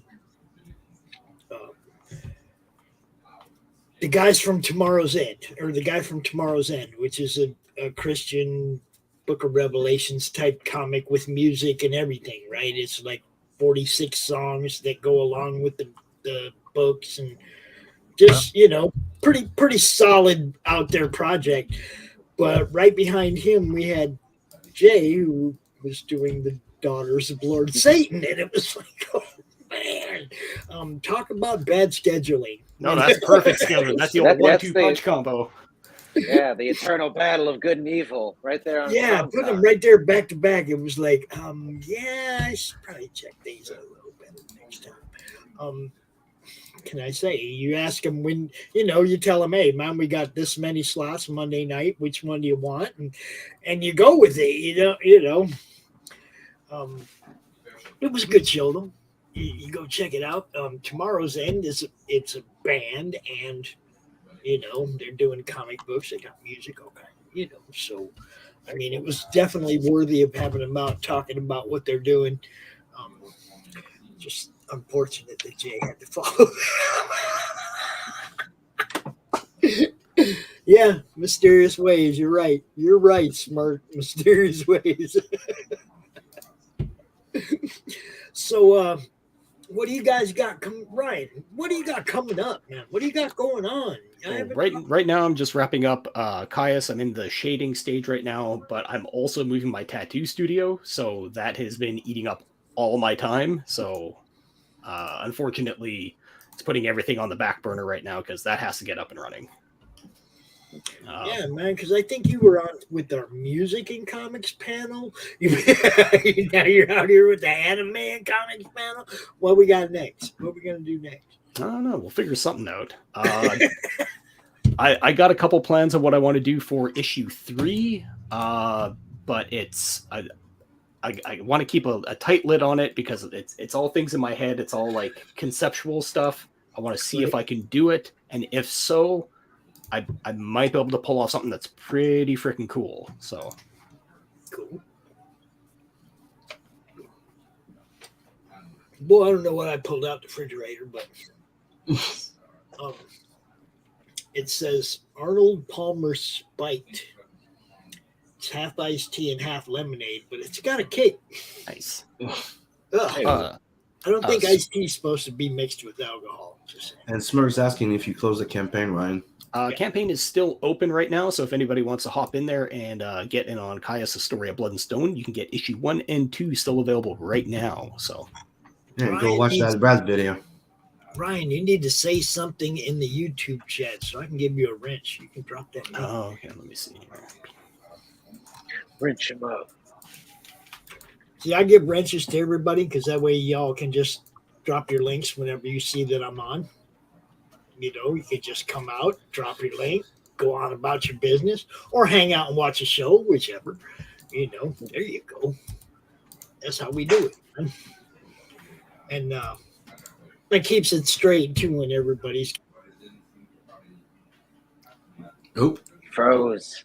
I thought it was me for 5 seconds. No.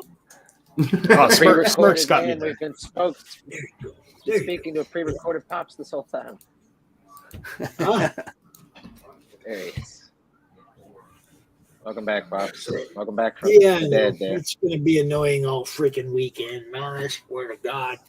Comcast, fix your lines. It's weird because the storm took out trees and took out power lines all over the neighborhood, or all over the area a big area last week. My son works 40 miles away. It took him 3 different routes to find a way to get to work. Oh, wow. Because of all the different down power lines and whatnot. And then when he got there was no power at work. And he had to turn around and come home, right? I mean, he works 45 minutes away. So it was a pretty big area that got wiped out. We live out in the boonies. It was 3 days before they got around to giving us power back. But Comcast, the connection has been sketchy ever since. So they didn't go out and fix their shit. You know, they just, if they put the lines back up, everything must be good. You know, come out here and fix your lines, yo. Just saying. Never had that kind of problem. Everybody just waiting for Papa Elon and his internet to take over. I like the takeover. I feel like that's what it'll be. It's just before you know it, all the internet will be Elon Musk, Elon net. If he's offering it at a cheap price that's consistent, how can you say no? I'd be okay with that. I wouldn't use. Look, I'm going to use the internet for what I use it for, which is basically what I'm doing right now, promoting everybody's comics and shit. If I could avoid all the stupid shit on the internet and just do this, that'd be wonderful. But you can't avoid all of it. You can't. You know, some of it just lands in your lap, and you know, I mean, we are a very hyperbolic and reactive society right now. We've been divided on so many different levels; it's ridiculous, and they just stuck 2 more wedges in between everybody this last week. So, you know, it's like you got to just do what you love, you know. Maybe it's been a blessing I've been moving because I have not been online much paying any attention. Just been moving stuff, and then now I guess I'll pop my head back in like, oh, what's happening to the world now? Yeah, well, I mean, the 2A decision and then the Roe v. Wade decision is like they just drove some more wedges in between our nation, you know. Whatever. It's like that's all they're good at is making us argue with each other. Yeah, I think it's funny how they succeeded into making one thing. Like it just think about it for 1 second. The principle of it. They got you focused on left wing, right wing, and it's left wing or right wing. And I'm like, well, if those wings don't have a fucking body in the middle, it's fucking nothing. Yeah. And I'm sorry. Like the aisle doesn't exist anymore. The center. Us versus them. So fuck the extreme from either side, and let's just reach an understanding, and you know. Yeah, smart. You know what I'm talking about. It's absolute chaos today.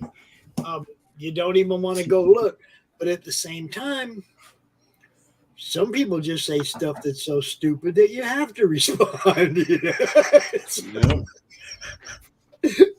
I mean, to me, that's what is the thing is that they succeeded in making the focus on left wing, right wing, and people forget that most of the people are in the fucking center going, yeah, I like that idea, I like that guy idea. I'm gonna go left a bit more. I'm gonna go right a little bit more because I like that guy. Right. And, no, it's blue or red, motherfucker. If you're not with me, you're against me, and that doesn't work. Well, I mean, I was always a free speech, legalized marijuana advocate all my life. Mm-hmm. That used to have me sitting over there on the left. I don't know, dude. It's like the ground moved underneath me. Now you smoke a joint and you're like, who the fuck am I sitting around now? Yeah. It's like the ground underneath me moved. I didn't move. I still believe in the same things. But it was just the mass rumbling and you just slowly shifted. It's like I used to be a long-haired liberal.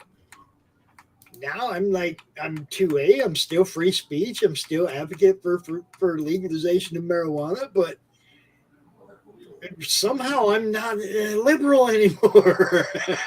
They went way over there, man. I don't know.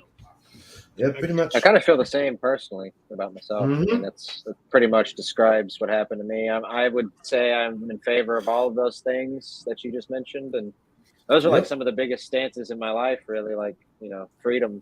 That's what you just described. So, yeah, same here. But for some kind of reason, the terrain has shifted under our feet, and the line has been moving. Or I like that little meme that they were saying that were showing not too long ago. Like you have a guy in the middle, you have the left, the right, and like the other guy pushes the other one on the other side because he disagrees with him, and the other one catches him. No, thank you. Why did you join them? Yeah, like, yeah, yeah, yeah. Exactly. Yeah. I don't want to turn this into that. We had a great show, guys. I'm kind of sad that Dan Monroe didn't come out because Dan's one of the people that did a story for the CRoMniverse, and he's one of the people who I didn't want to see the story until I got the book in my hand because I knew his story was going to be good. And I broke down and looked at it, and it was fucking good, man. Just like I knew it would be. Look, we're going to launch CRoMniverse again. I'm letting everybody know we're going to, fix the numbers. We're going to do it again. You're gonna like this book. You're gonna like these short stories, man. They're fucking good. Now I looked at them all because, well, I didn't look at Glenn's yet, but I looked at everybody else's. I'm not going to look at Glenn's. I know Glenn. Look, Glenn, there's no dialogue in Glenn's comic strips. Okay. So there's nothing to edit. This is who CRoM is. And Glenn wanted to do a Hatch CRoM crossover. So I have every bit of faith in the fact that what Glenn did is good. He's already done a second story. So he really liked what he did with the first one because he went and did a second one. We're going to launch this thing, man. It's not going to be long. I got possibly something big going on for CRoM CoN next month. And I don't mean like a guest. I mean something really big, something really different. And if we pull it off, I won't have time to do anything else until after that. But after that, we definitely will be relaunching CRoMniverse. And look, like I said, man, I've read them all now. The ones that we have, like 11 of the 13 I've read, they're good. They're good. It's fucking... So have faith, real people. I didn't want to say true believers. Have faith, real people. We're going to give it to you. Just have faith, have patience. What's up, Apex? Apex, Poppy. We're getting ready to call this because I got to do this all day tomorrow. Yeah, we'll be out here at noon with our normal kickoff show with Lucifer Storm and a couple other people. And Christy's going to be out here, and Mike, Jimmy, and Sim, and Jay Connolly will be looking at maybe Sim. Maybe Sim. Oh, he'll be there. You said 6, right? Hey, dude, I'm never late when it's one of those appointments. What's up? We got Tom Rapka. You guys might have seen the trailer at the beginning of the show, Death Dwells. That's Tom Rapka's book. He also did a book called Sarah. It's over here on my wall. Yeah, good stuff, man. Consider. Oh, shit. I didn't even know what that said when I pop it up. That embarrasses me when I see that. We actually picked up some sponsors. The show's good to the end of the year. Dude, I'm really happy about this. But next month could be something totally different. Just be ready for it. If it happens, it'll be big. You'll like it. I promise.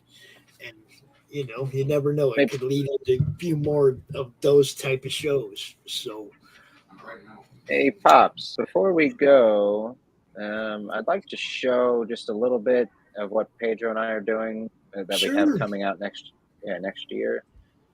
Let's see.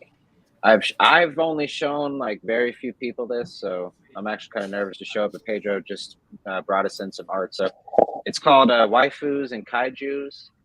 And let's see. Nice. Here's the it came to Pedro in a madman's dream, he said. But yeah, here's our 3 heroes, and let's see. Tyrese Watson. These are all basically like mech pilots. Here's his mech, Iron Mike.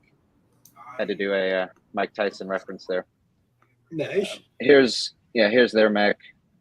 The ladies, but yeah, just a little bit of what we got going on.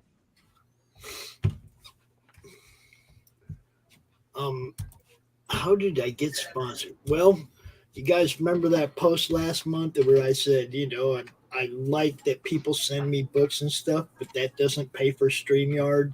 And I would feel really shitty if I had to go out and sell some books somebody gave me in order to pay my StreamYard, because, StreamYard ain't free. And Grandpa Daycare don't pay nothing. I'm just letting you all know. There's no wallet that Pops can just pull money out of to pay for StreamYard and everything. I've been doing this for 2 years.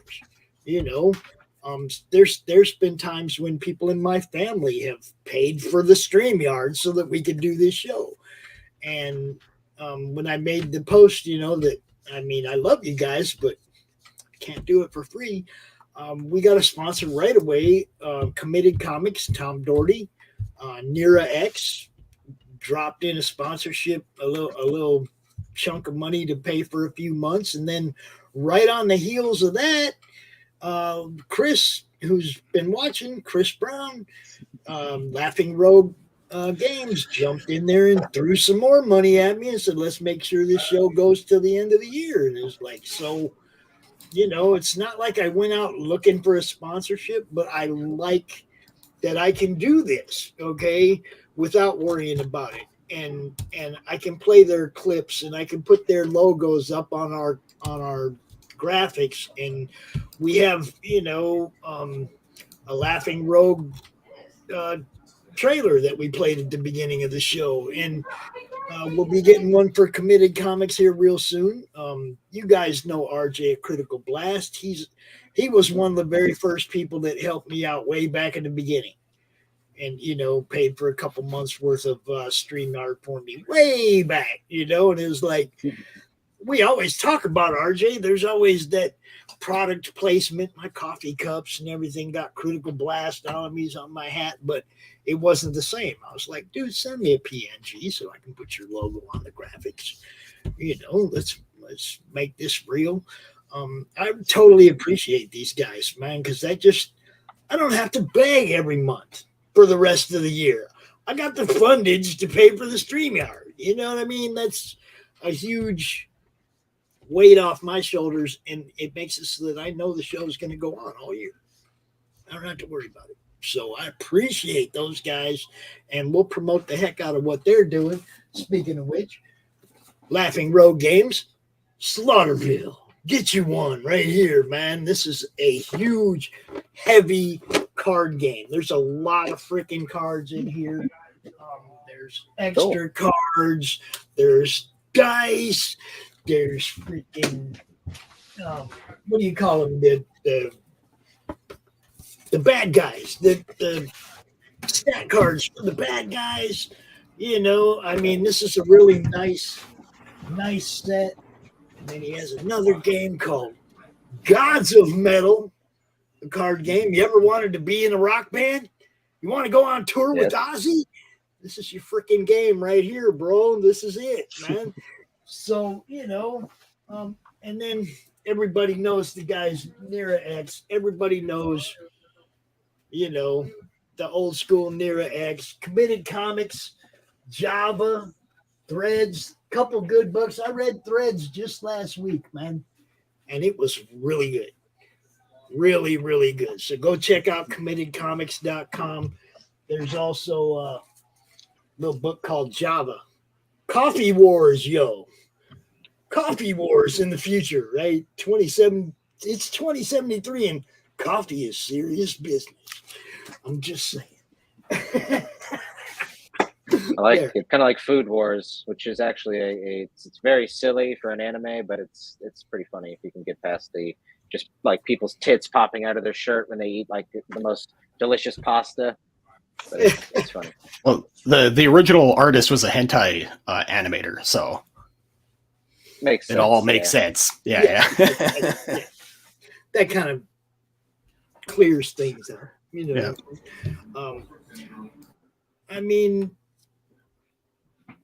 Oh, we lost him again. Into the void. Looks like it. Lost, he just froze. Lost in those Food Wars titties. He's the coming hentai back. got him. Beware the Welcome back, tentacles. Yeah, tickles 1 through 9 are fine. It's the 10 tickles that'll get you. There you go. Laughing Rogue and Committed Comics. And you guys know RJ at Critical Blast Logistics. He's fulfilling for everybody. He's handling Pedro's campaign and stuff. Always going to be a huge supporter of what RJ's doing. I want him to be able to quit his day job. I want him handling so many campaigns that he can't go to work.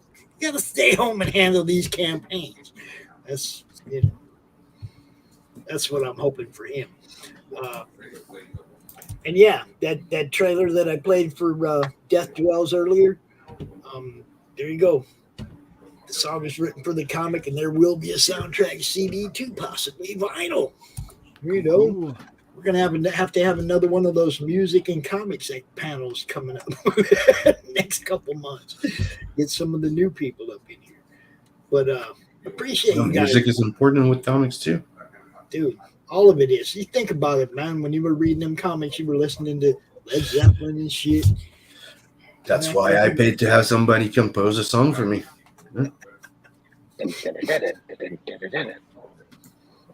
Yep. That's why we do it. So, you guys go ahead. Let's go around. Everybody say where they can be found. I know Ryan's still in, his book is still in demand. Yeah. Where is it? I know somebody dropped it over here. Smirk dropped it somewhere. There it is. Oh, no, that's the wrong one. This one. There you go. Go ahead and tell everybody where they can find you, Ryan. Yeah, everybody can find me. All my social media, Instagram, Twitter, Twitch, literally anywhere where there's a handle. It is the Ryan Cardinal. And you can go check out Caius, A Story of Blood and Stone, issue 1 and 2, still available at Indiegogo right now. There you go. In demand. Simon. Yes, you can find me anywhere under Simon Sim Pothier or Sim Inkslayer. And I got Tales from the Metaverse 2 on Indiegogo in demand right now. And we just launched on Kickstarter. Yeah, give me that one. Drop that link. Drop that link over there. Will do. On it.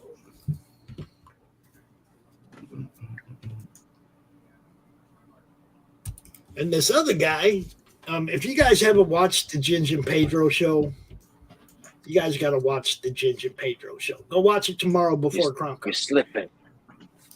Yeah, actually, we've had both Sim and Ryan on. Actually, and Pops, too. All three of you guys have been guests on the show. Yep. Just now put that together. Yeah, but Pedro and I, we do a Sunday morning stream, 10 a.m. CDT or CST, where it's just an indie promotion stream. So we are sort of trying to branch out also into music or, you know, just any sort of interesting indie project, video games, whatever. But it is a comic book focused show for the time being. But if you have something cool you want to come promote, you can hit me up on Twitter at Mark Mulgrave, or you can just leave a comment on my YouTube, just one of the episodes.